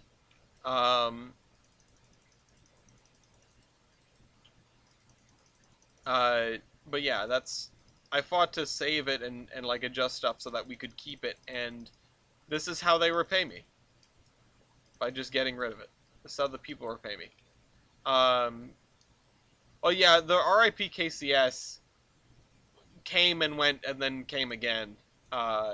Which is kind of funny that one is, you know, it was like, all right, you can bring back one emoji, or you can put in one emoji. What's it gonna be? And it was just overwhelmingly the KCS with the halo on it, which, you know, pretty funny.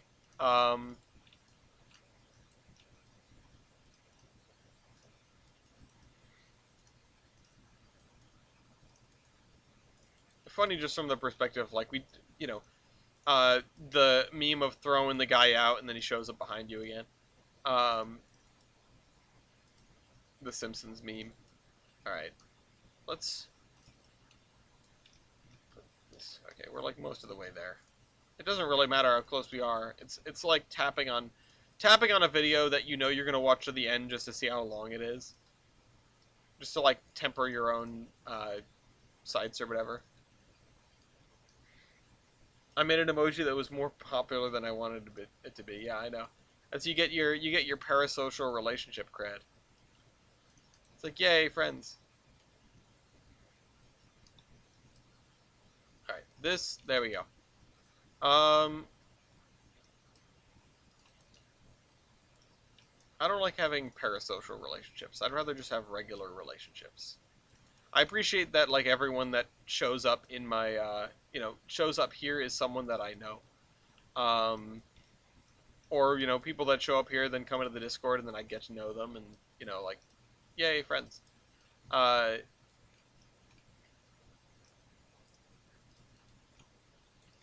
often recount the story of how you found me again, Mew.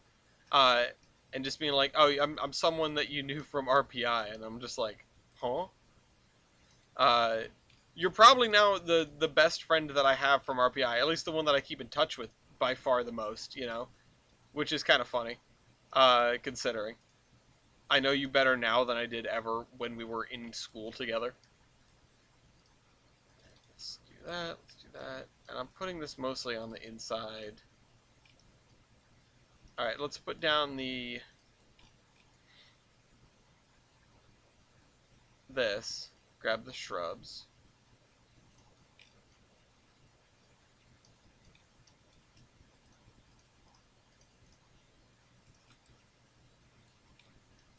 Just on the dirt. And this isn't something that I should be doing now. I should have put it down before I put the trees down, but I didn't think ahead. There's an order to everything, and I ignore it. Alright. Still want a lol emoji. I mean, there are plenty of laughing emoji. Oh, like the face. Okay, yeah. I would vote for that over the Scrub Jillies emoji. Or sorry, over the soy facing Jillies emoji. I don't know who else would, but I would. But that's because I'm biased. I'm biased against the soy facing. Alright, let's continue filling this in here. We are almost done with the side of the river, I think. It's 8:58. The first, like, hour and a half went by like nobody's business, and the last 20 minutes have taken forever.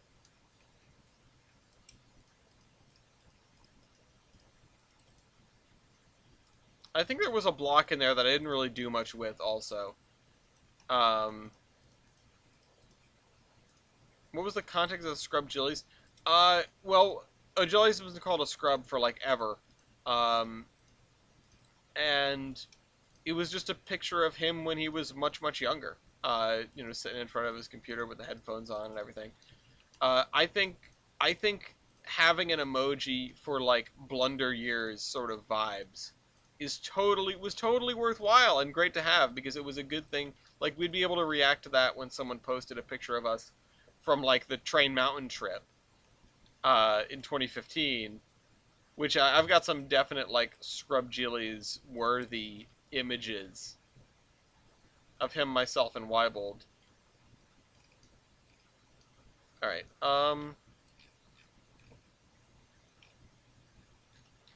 but yeah, that's like an old meme. Sort of. In a sense.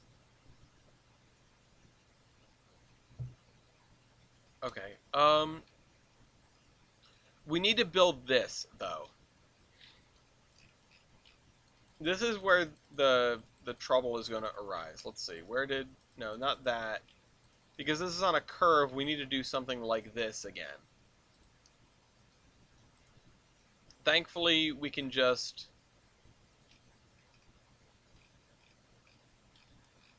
Oh. I did a broken back curve here.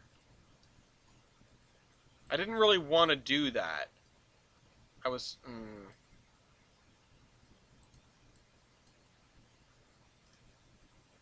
Yeah, I appreciate you attempting to introduce me to the people of the Big E while we were just walking by. I'm gonna see if I can get this to curve. I'm gonna curve the bullet.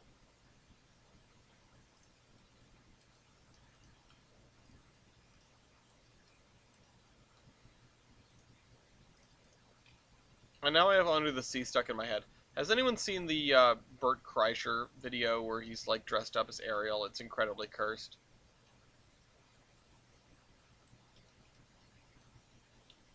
Gloria showed that to me and I was not comfortable. I need to put more spline points in this. I mean, awkward isn't the right word. There just wasn't enough time to me to, like, for me to actually, you know, meet someone. Maybe awkward's the right word. I don't know.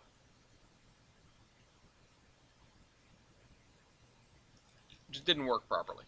Okay. Alright. Continuing with this, and I need to look at the other one and see, like, how did I do that one? How can I do this one in the same way to make it look like they were probably made at about the same time using the same methods of construction? The thing is, when railroads are building bridges, they're gonna all be the same. Like, for the most part, unless you have a really big set piece bridge, you're gonna have like 100 bridges on your railroad, or culverts at least, that are just exactly the same. Old engine spec, new engine works pretty good. Just gotta remember how to reskin these ones. Alright. Let me know if you need like any logos or anything. I recently refound where I had squirreled away all the logos. Um, but it's a Mikado. It doesn't need to be fancy.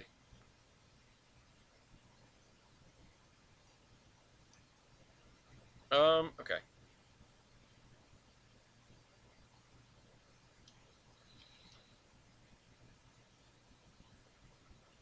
No, I don't think, again, I don't think that's a mistake. It just, I would love to meet these people, just in a different situation. I always try to blend my friend groups. I don't like having this group and that group and the other group. I like having just the big party.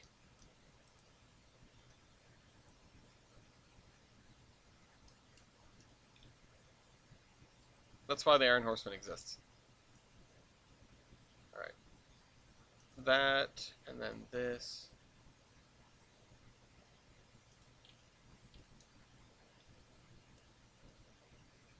Let's see. Oh, I'm moving the wrong spline point.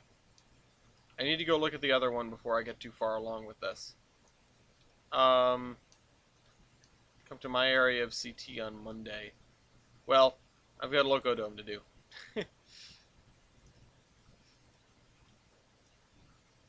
Perhaps another time. And also, I mean, I might be doing something. Oh no, that's not Monday. That's on Sunday. It's Memorial Day. Yay! I get the day off. All right.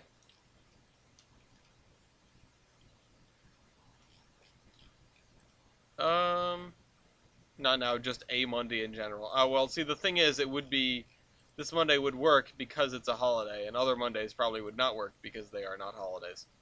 Um.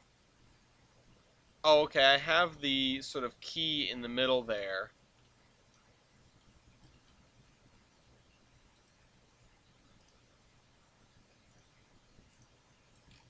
Stone retaining wall dirty.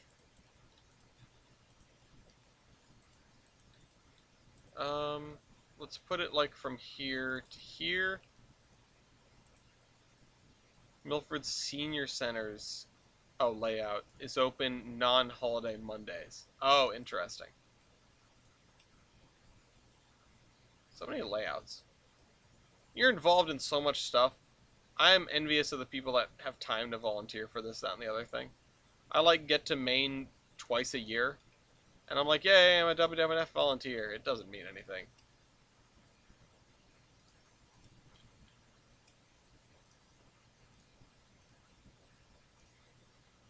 My association with preservation orgs is by knowing people. Unfortunately, I don't have the hand in preservation that I would like to have, but I do not have the time to do so. Alright, let's see. Are these parallel?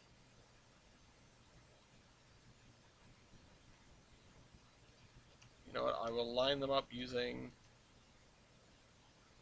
my thing. My stuff. No.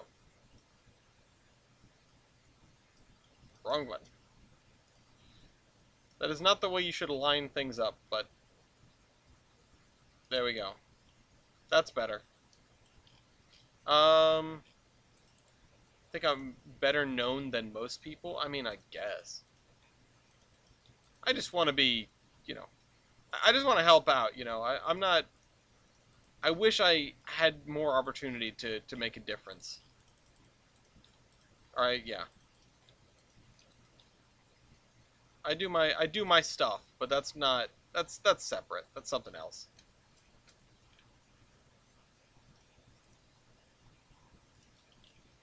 This has always been a wait, what? This has always been a hobby. Let me I need to raise this to be there. vortex height. And did I subsume?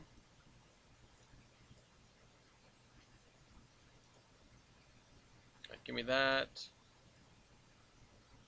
Give me this. Wait a minute. Is that halfway up? Oh, it doesn't matter because it's being buried.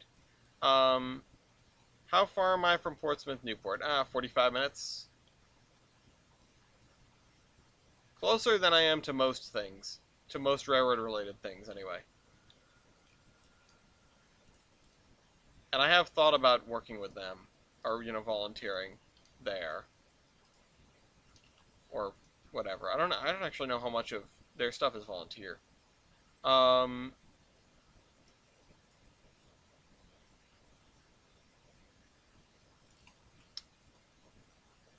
Let's see. I think I need to pull this back to here. I just wish I was closer to 2 foot, my beloved. Alright, time to go check on the other one. This is complicated. I'm spending a lot of time on one bridge. Okay, yeah, so I just sort of consumed it. You can still see the top. Okay, I'm on the right track.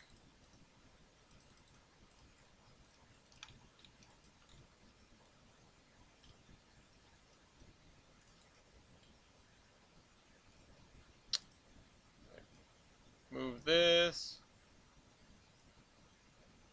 Problem is that I prefer short drives.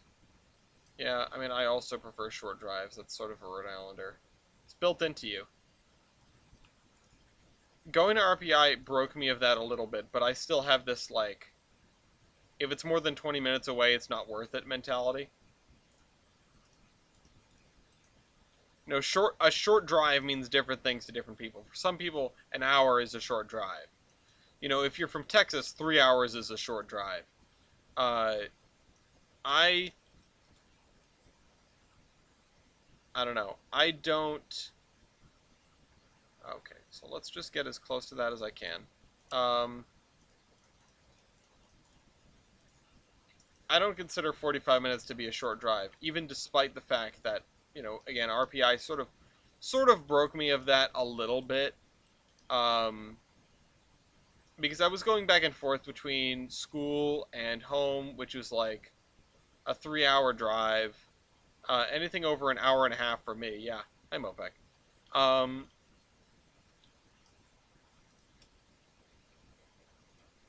But I mean, Rhode Islanders are spoiled, is the thing. 45 minutes is your commute to work. That is, I would say, that's terrible, that sucks. But some people are like, 45 minutes is not that long. I'm thinking that's, an hour and a half that I lose every day. But that's, honestly, commuting is sort of a different story. I've done 2-hour-long commutes on the train before, and it's not the worst thing in the world, but it's not something that I would prefer. It's just nap time, really, for me, when I get to take the train to work. But, yeah, that's the thing. It's just, for some people, some people at the WWF I talk to, and I'm just like, oh, like 4.5 hours away, and they're like, oh, that's no big deal, such and such, he comes here from 5 hours away, he comes here every weekend. And I'm just like, that's real cool. I'm not that guy. I cannot do that. And also, I don't have the means to just, like, put myself up overnight, every night, and also I have other things to do. I'm not going to spend 10 hours in a car every weekend, number one, but number two, I'm not going to spend 10 hours in a car and also lose my whole weekend. And I know that volunteering is not losing a weekend, but, God, there's so many other things I need to do on a given weekend. There's a reason, like, the Foamer community is half retirees. There's a reason that the darn kids don't get into heritage ops as often as, 75-year-old John Smith.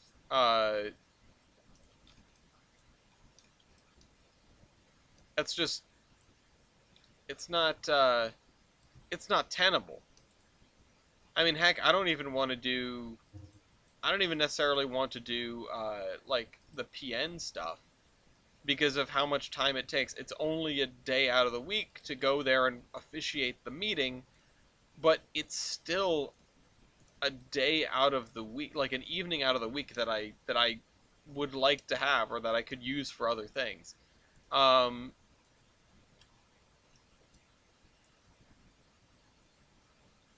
I hope someday that the Grange membership recovers to the point where I don't have to be the secretary. I hope someday that the PN gets to the point where I don't need to be the president. I don't know. It's just one of these things. Um, because they are voluntary positions, but they're voluntary positions I took on because I didn't feel like there was an alternative for the group. Okay, you know what I need? I need a better way to hold these things up.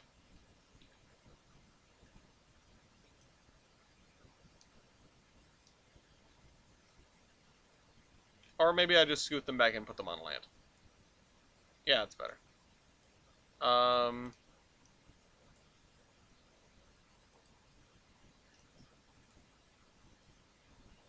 Come on, go on this track.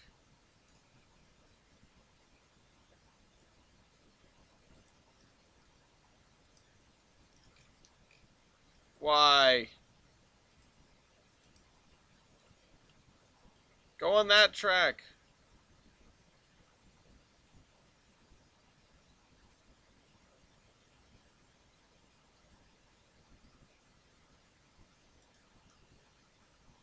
Wait a minute.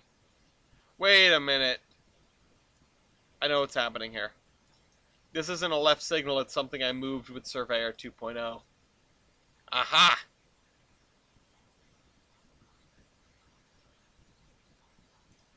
That's the issue. They don't stay put when you move them. They don't stay like in the same spot relative to the track. So you have to come back into here in Surveyor 2.0 and make the adjustment. Okay, cool. Um, I'm gonna dig out this ground a little bit so that the dirt is not visible. The grass is fine. Oh, and now I need to put in the key in the middle.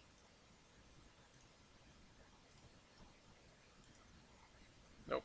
Pick something else. Key or dock wall.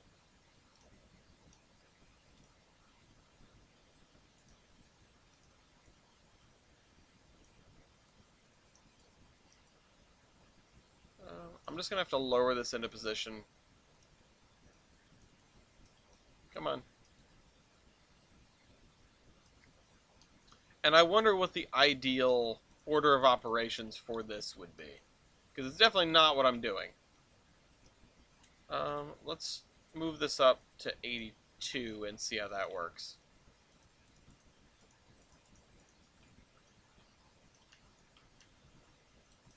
No, 82.5.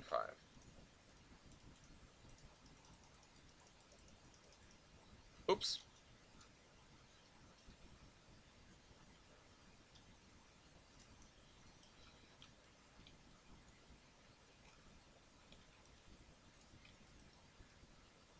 Let's put this here.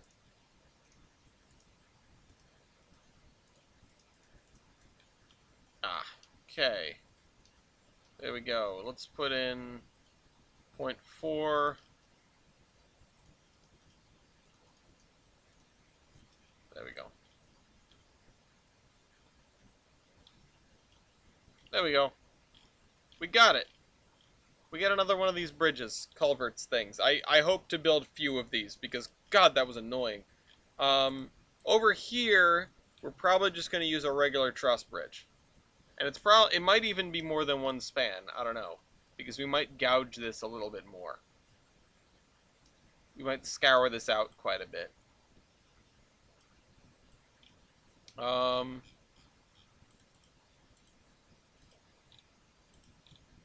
These guys that try to fire, yeah. Sorry, I'm just catching up on the conversation over here. Yeah, also traffic is a thing.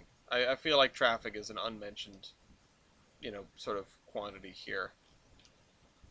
Because driving to Boston, or, driving to Maine every day, girder decks and a single truss in the middle, yeah, probably. Um, Driving to Maine every day is bad enough. Driving to Maine every day via Boston traffic is just, that's awful. That's so bad. Um,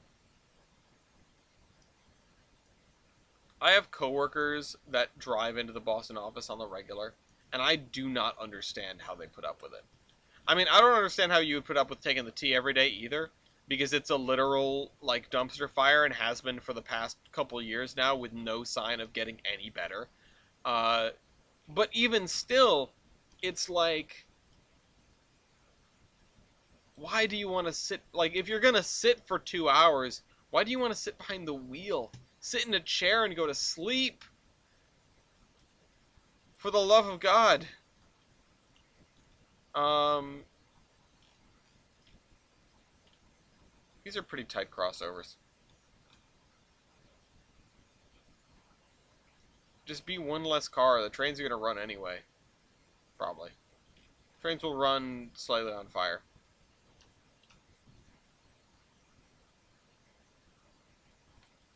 Yeah, this is the... I didn't mess with this plot at all.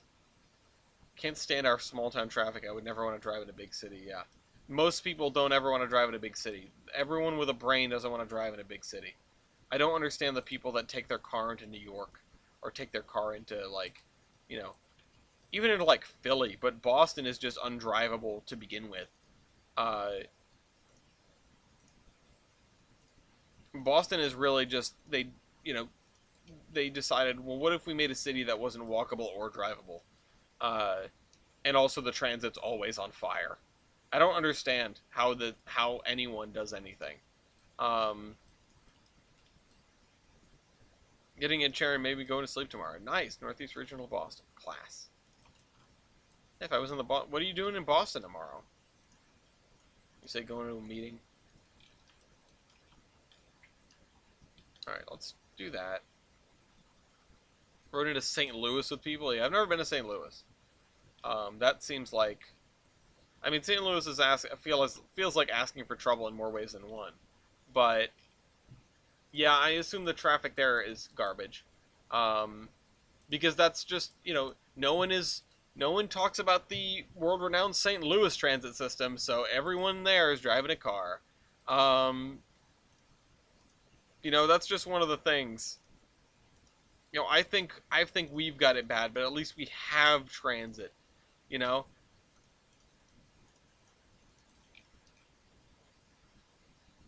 all right. Let's I'm between Boston, where my brother is, and Plymouth, where my parents are. Staying up there for Memorial Day week. Oh, nice. Um, oh, getting in a chair. I thought for whatever reason meeting something. Um, let's clear out some of these rulers. Getting and meeting just like looked the same when I could only see the last half of the words. St. Louis does have a pretty extensive light rail system, just no one rides it. Let me look this up.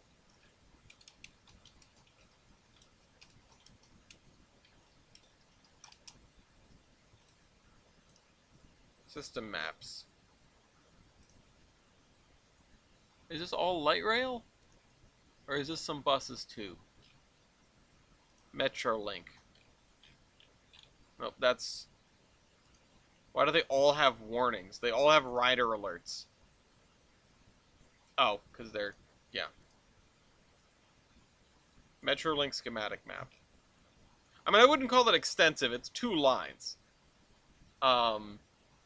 It goes from the airport, which is good, to through downtown, which is cool and smart. And then they have like some interstate stops, and then one goes into the suburbs. Like, okay, it's there, right? They've got 2 lines of it. I wouldn't call that extensive. And it would do custom reskins for coin. So I can't do reskins of this Mikado because Neil made the recent ones a bit weird to reskin. I could send you the one with the corrected spec if you want. Do you know anyone that can do the reskin?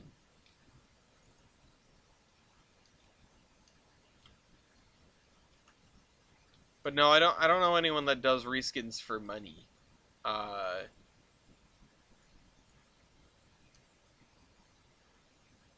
but it would be nice to get the reskin of that thing done. Like, are you saying oh, fair.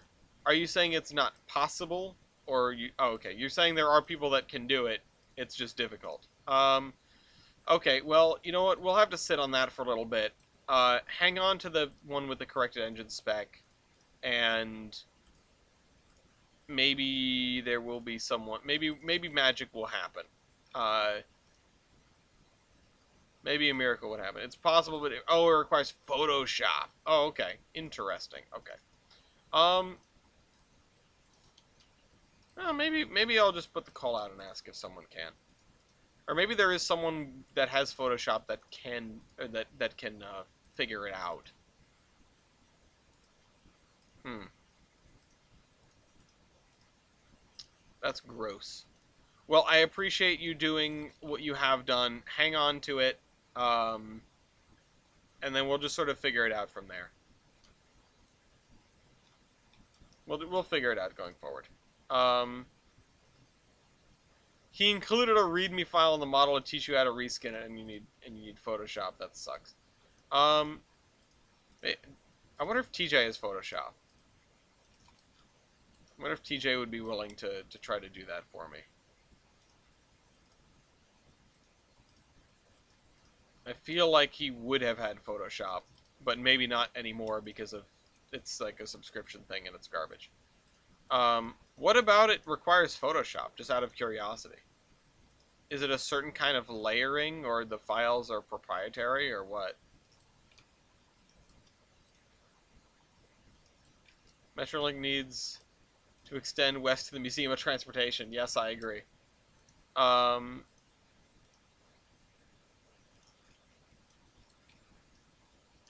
Not sure why. I think it has something to do with the layering.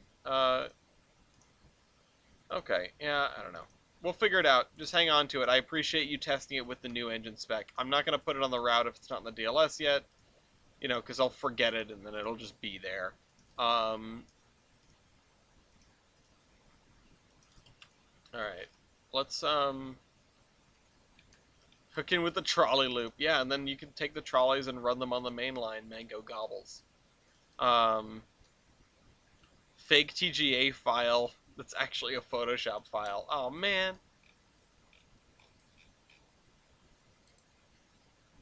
That sucks. I'm looking at this trying to figure out next steps. Because I think everything on this side of the river is done. I think. Reasonably speaking, everything on this side of the river is done.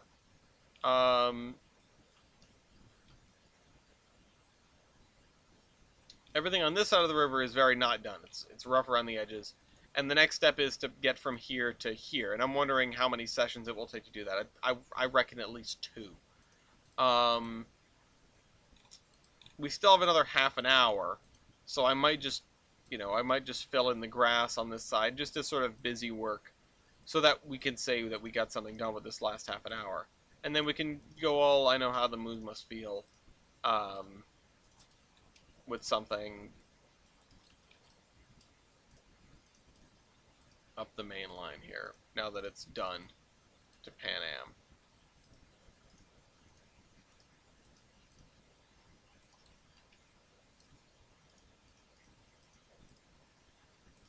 There we go.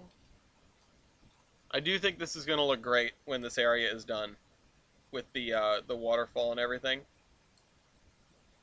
And that's kind of like, I just want to see the other areas that we've gone by on the way, or that we put together on the way up here. Should only take maybe 15 minutes to run the thing. It might take another 5 for me to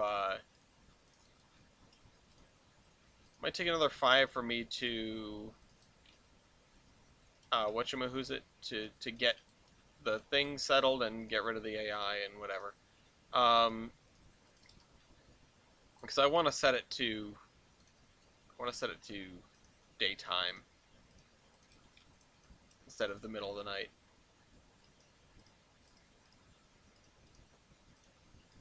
Or, well, 5 a.m., which is just dark.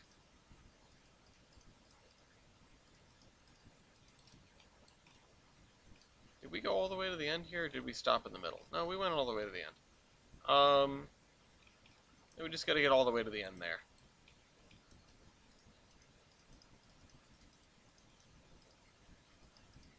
Yeah, the thing with light rail is it's great for that, like, in between of, well, a bus is not enough, or we want like a super bus, but nobody's gonna ride a BRT, and actual heavy rail subway. It cannot carry nearly as much as heavy rail, um, metro, or especially as like a commuter train.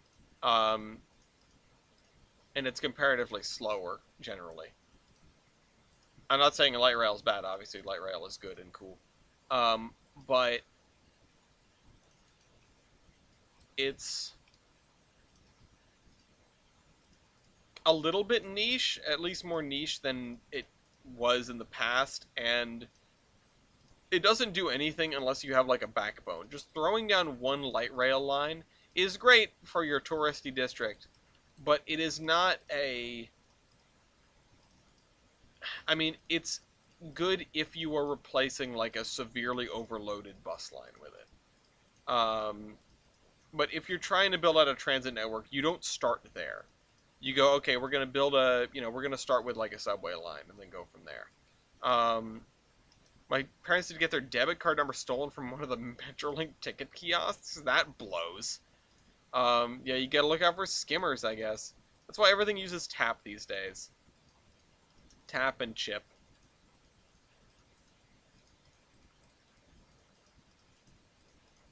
That really sucks, though. I was trying to keep an eye on. I got I can't remember what happened to me the other day, but I ended up getting one of those like, "Hey, your card's being used for something suspicious" texts. It was me, but uh, that was in the magical land of 2014. Yeah, before chips and taps. Like, it took me a little while to. There's like a whole thing about chip and tap and swipe and what's better and why and how they work, and I don't dabble in that too much. I just understand that swiping is like the least safe thing. Um, Even though I wish it chips sometimes just don't work for me. Taps are really nice. A while ago on the podcast, I was raving about the Omni payment system on the MTA in New York, which is the New York City subway. Uh, because they have it set up so that you just tap your card at the fare gate. Like, not like your subway card, like your actual credit card, as long as it is tap enabled, or debit card, as long as it's tap enabled. You can just tap it and go. And you don't have to buy a ticket at a machine. You don't have to, know how much balance you have on your Metro card or anything. It's just tap and go. And if you tap more than like X number of times in a day or in a week, it stops charging you. It's very cool. Um,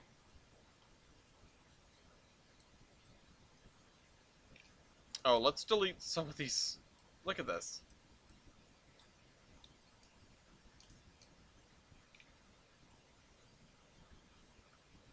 Oh my god, it's so. Wait a minute, where'd it go?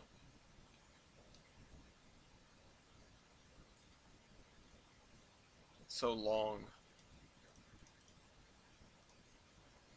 I just have to clean up my arrows. Damn. Look at all them.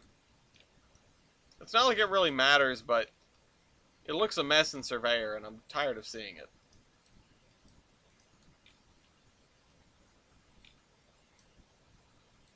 Okay. I'm happy with how this came out.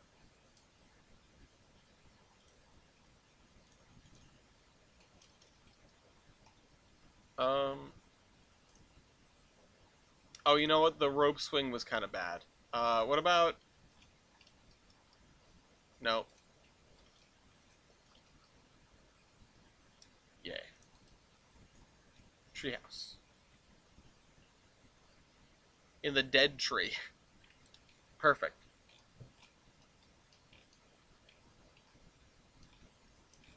Well, we finished Pan Am. I guess I'll mark this off in my list of things to do. Finish Pan Am. Between Pan Am and Road River. That's next.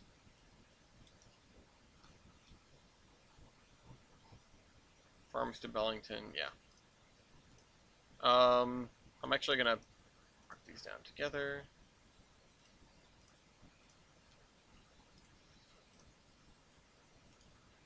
Time to run it on the main line. Yep, let's do that. Let me exit Surveyor, let me save. And then I'm gonna make a copy of the route, I guess. I'm not sure if I can just duplicate it from the main menu, or if I have to go back into the session and then save it as something and then go back in, or then go back out and then blah blah blah blah blah blah blah. Select route. No, I cannot just duplicate it. All right, edit session. So we're going to edit session. We're going to save this as version 0.21. We're going to go back out to the main menu. We're going to go back into here in 2, and then we're going to mess with the session and something. And, yeah. All right. Save as 3.21.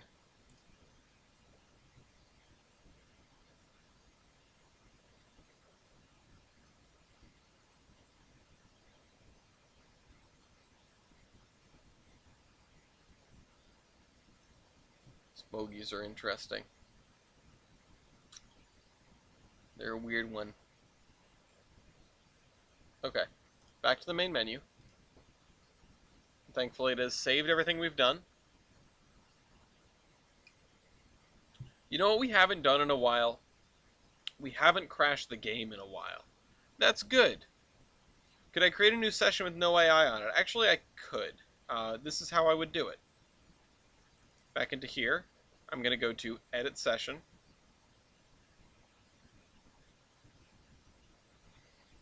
And then I am going to, once I get back in, I'm going to go to Edit Session. I'm going to go to the Schedule Library. Actually, I'm going to leave the Schedule Library. I'm going to go into the driver setup, and I'm going to remove, I guess, everything that isn't the tramway.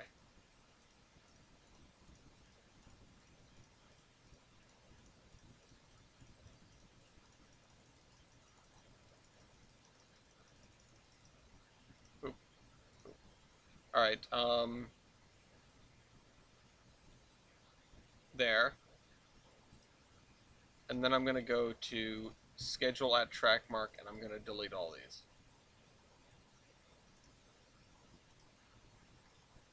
And then I am going to set, I mean, I guess I could just set the time to like 9 o'clock.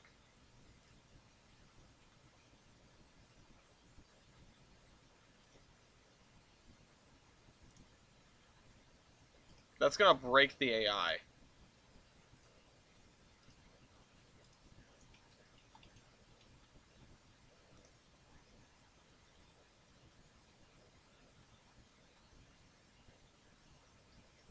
It's definitely gonna break the it's gonna break the trolley AI, because they're all gonna try to leave immediately, or they're not gonna leave at all. I know that they will leave up to 4 hours after they are supposed to, based on the timer. Oh, and I deleted the MVTC thing. Well, you know what? I'll just.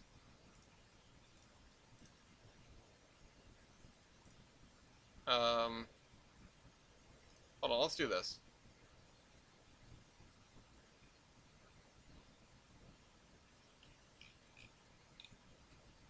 Then commands.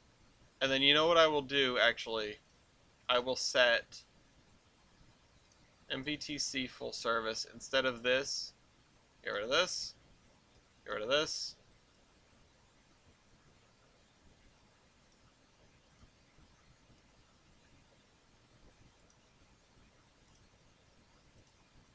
Let's do repeat infinitely.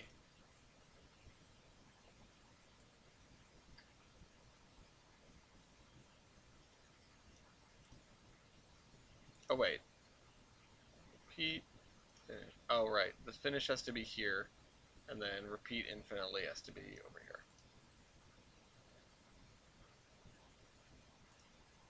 That might work. I'm spending time on this. It should not matter. It does not matter. And I guess I'll just put down a train for us to run up the main line here. Oh, you know what? I can just run this guy. I'll run the Atlantic. Yeah, that'll do. Okay.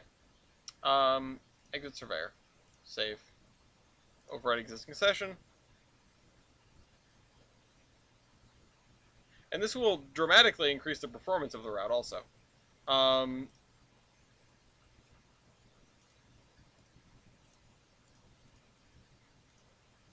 shoot. I just did this in the, Oh, wait, did I? Hold on. Let's see what time it is. Either way, we have our .21 copy, so if we broke the .20 copy, it's not a big deal.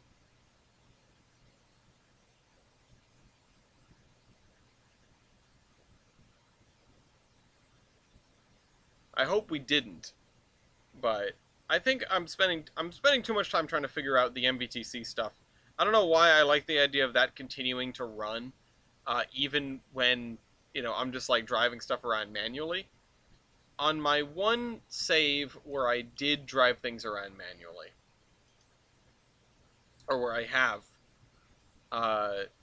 okay, so there's no AI, that's for sure. Where are we? What locomotive are we looking at? Oh, we're in staging, because of course we are. Let's go check on the trolley company, because they're all going to try to leave immediately. I think. They might. Let's see, is there any movement? Oh, there they go!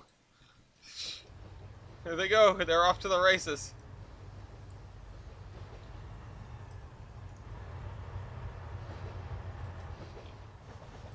Yeah, they're all going to be clumped up together.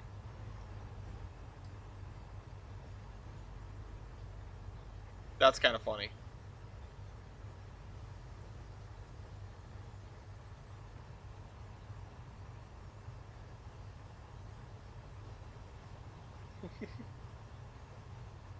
Yeah, they're going to be right behind one another. I mean, they're going to end up waiting at signals, but still.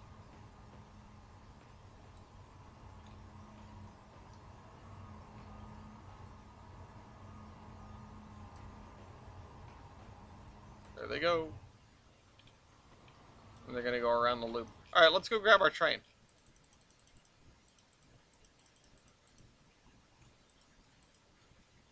Where there's trolley, you know what else there is? No, I don't know what. You?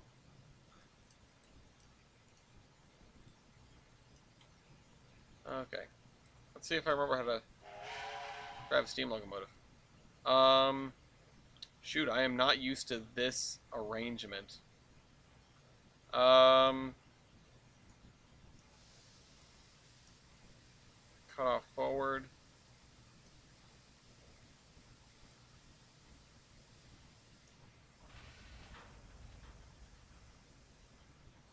Gotta open the cylinder cocks. Gotta throw that. Oh, monkey bananas, of course. Throw that, and then I will say I would like to go to track 2, please.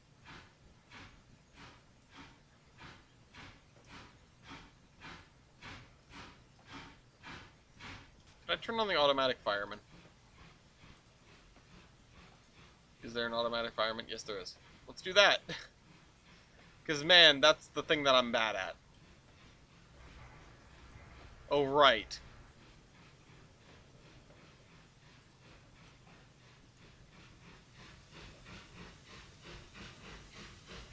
We can't really wheel slip, so why not just gas it?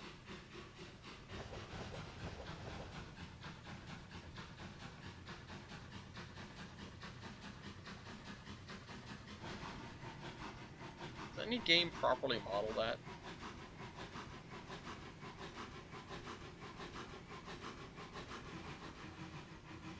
I wonder what is the best game for modeling wheel slip.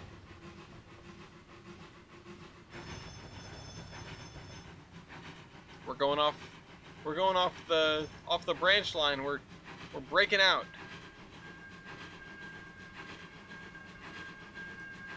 I might just end up telling it to just run automatically once we get out here, because I am not super interested in driving. I'm more interested in just like watching.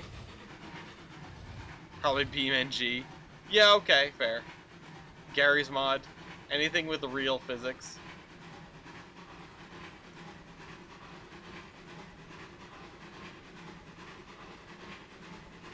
I can't remember if you can slip in Railroads Online.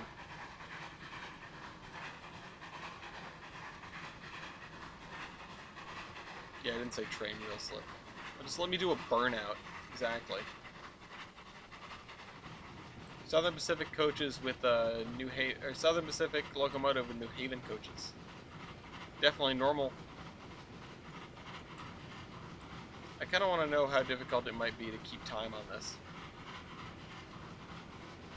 because we're going up a 0.77% grade, and if I pull the cutoff back to 50% to get a little bit more beans out of it, it is working.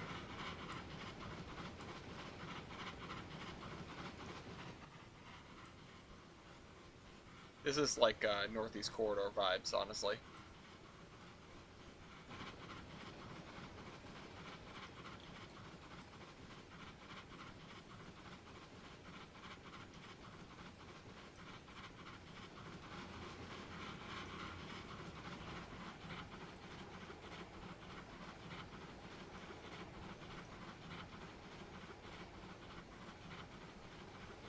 Am I able to speed? Define... I mean... I'm wondering if I can do fast. The thing is, I'm going uphill. I don't have much of a load. I've only got 4 coaches. But I am in Atlantic, so... Make of that what you will. Main brake reservoir. Steam chest pressure is 157. Boiler pressure is holding reasonably well. Oh, over the limit. I am able... I mean, hypothetically... Even when modeling my PWS project, placing down the town's first car. No, bad. No car. Car bad. Shovel faster.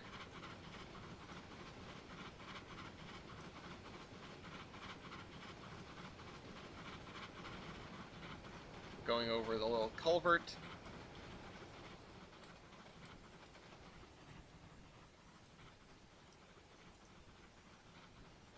And this bridge.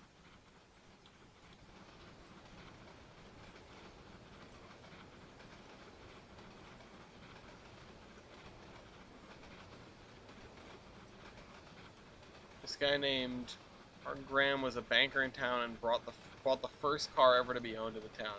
Oh, that's neat.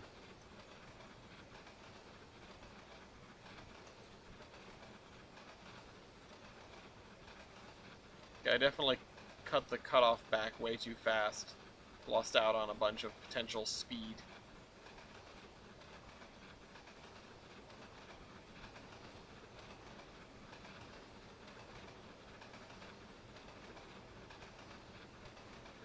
And I'm realizing that these tracks are actually quite far apart for what they could be. Let's see, well this decreases my speed. Pull it back a little bit.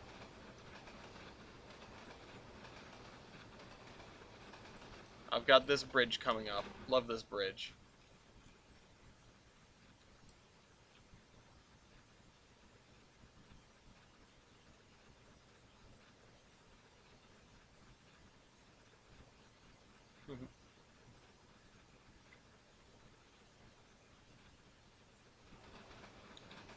I'm hoping this reminds some people of some real places.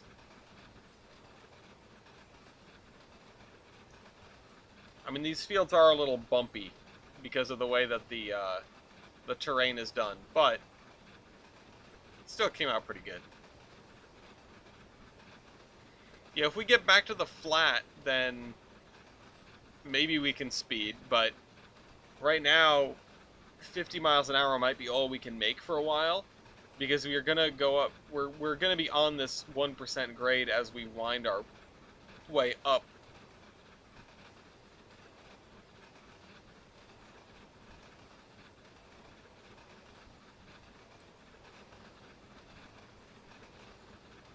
We have this relatively tight turn.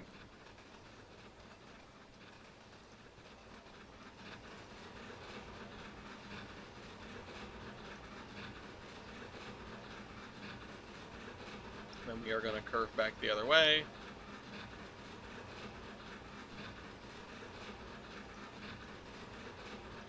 .62, .67.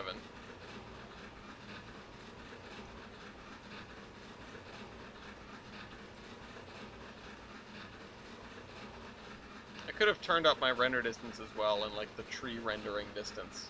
Let's do that. Settings. Set it up to 6,000. Let's render some more trees and houses in the distance.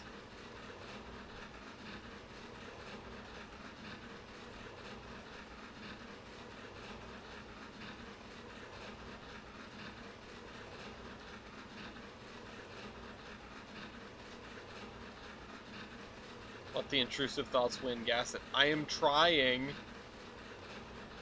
We're on a 1% upgrade within Atlantic.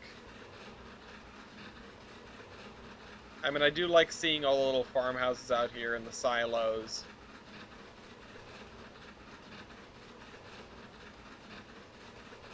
It makes me happy.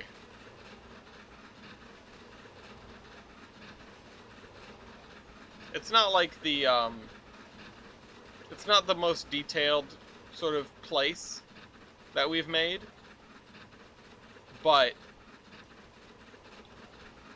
it came out very nice.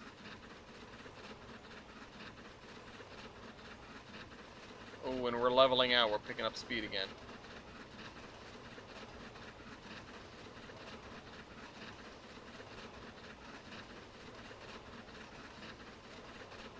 Oop, never mind. We're finally gonna make it to 60. Back in my day, we did 110 pulling 18 coaches in a 50-year-old 440, yeah.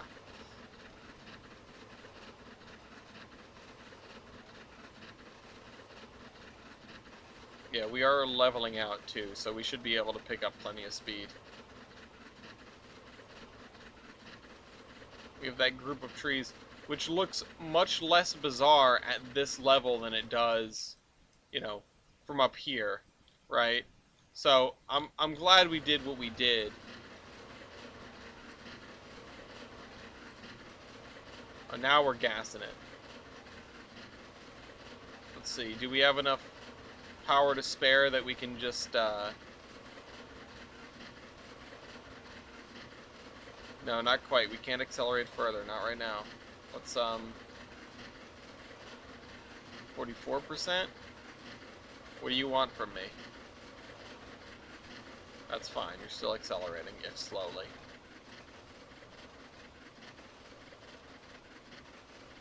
We're gonna disappear back into some trees again. Too bad we don't have any trains to, like, meet us in the other direction. Meet us going the other direction.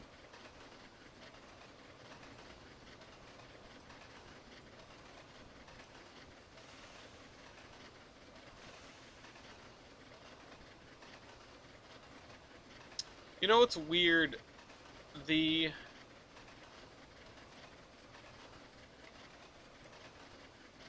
the interlocking tower is sometimes just not working right off the bat.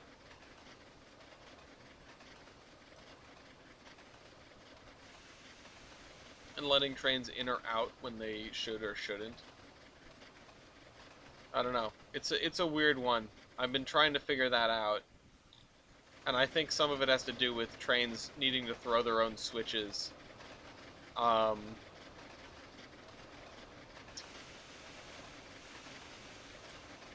And I'm wondering if we're just going to have to, sort of have more attention to detail in order to get the main line to run smoothly. Oh, we've made it to 70. And I'm popping off.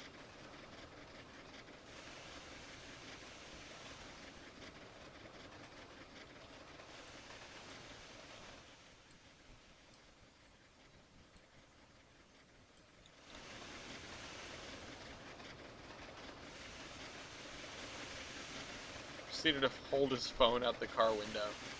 That's an intrusive thought, alright. Are we accelerating? No, we lost some speed, actually. We're holding steady at 69 miles an hour.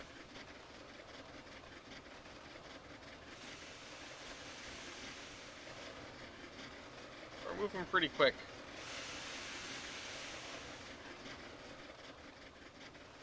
These Atlantics, the two of them that live in Mason Valley, they would be sort of on this rotating schedule of one of them would be running the passenger train during the day, and the other one would be running, I just saw a grid line, the other one would be running the milk train during the night.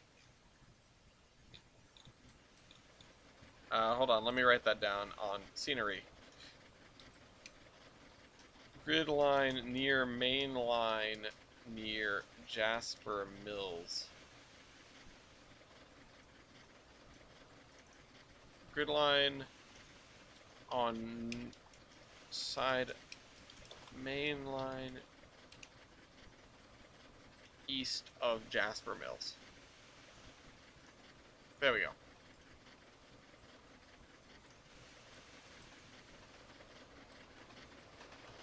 I am so glad that this area is finally, I guess, what you could call fully furnished, you know? It almost feels weird that we are here, because I felt like we would never get to this point. Oh, I'm going uphill again.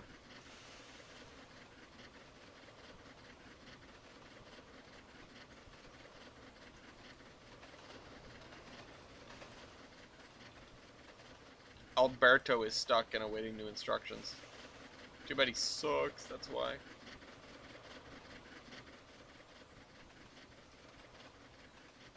We are getting pretty close to Pan Am, that's where the red signal is. But it should give us the prompt to go through on the main line pretty soon. Probably as soon as we get to this signal, which should be it's about a mile out of town. But we might not get the prompt until we're maybe a half mile out. We'll see.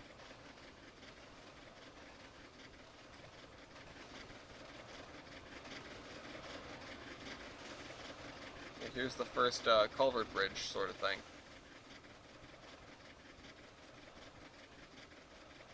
Nope, there it is, a mile away. Why is my cursor missing?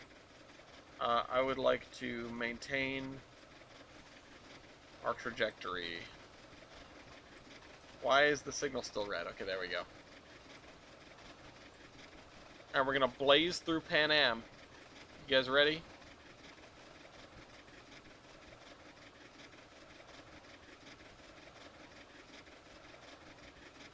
And we're actually still picking up speed. We're on a 1/4 gradient. There's Pan Am. You can see the water tower and the Penis building. Or whatever it's called, the Sagnaro building.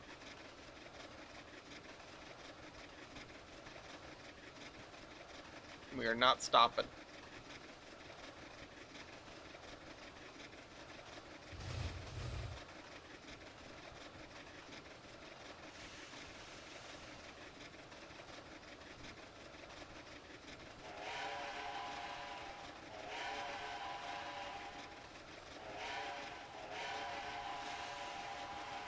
Need to put some whistle posts in on this. Scenery. Whistle posts and crossing boards at Pan Am.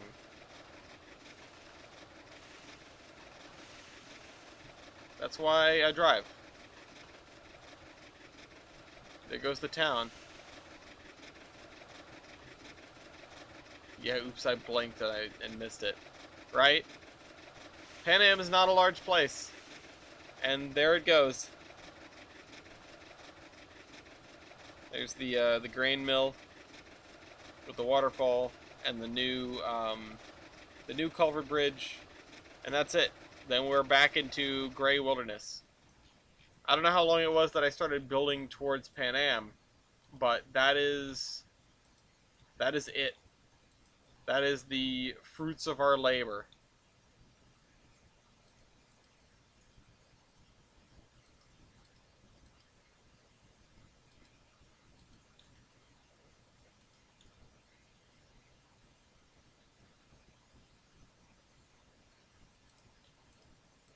Speaking of which, where are the trams? I just saw one. There's one. Hello. Then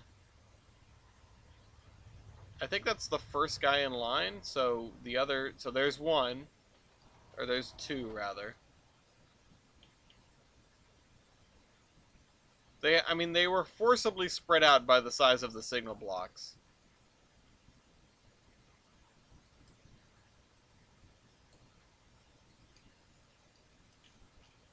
Okay, I found two of them. Oh, there's a third one. There's Amy.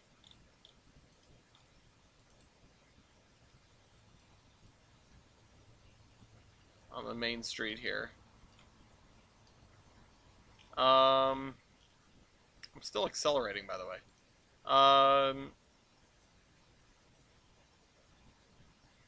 Oh, you know what? I think I went by one over here. Wait, no. You.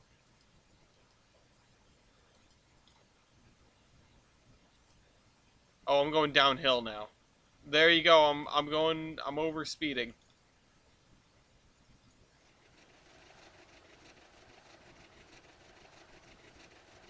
I forgot we put in that culvert bridge.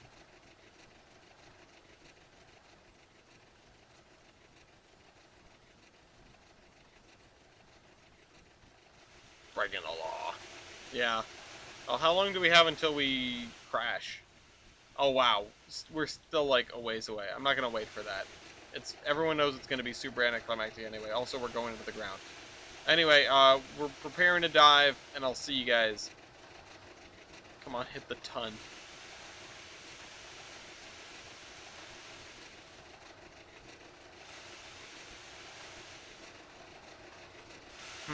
That's not normal. Probably should fix this. Not sure what happened here. Oh, never mind, we're coming out of it. Yeah, okay, we're about to crash. You guys ready? You guys ready to crash and to track? Yeah, no, we're not hitting 100 miles an hour, that's for sure. I'm not that good at driving trains in this game. That's for sure.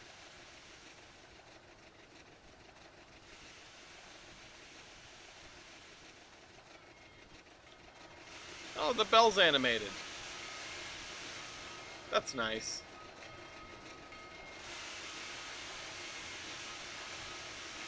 Southern Pacific! Alright, before I forget, I'm gonna set this back to 3K. I just gotta believe... Yeah, punch my ticket.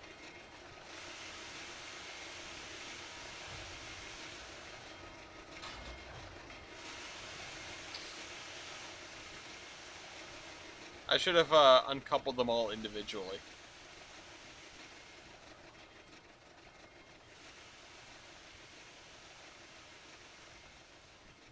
Quick, apply the emergency brake! Oh no, Graham has passed a signal of danger. Thunk. Oh, god damn it, because it derailed, it moved us to here.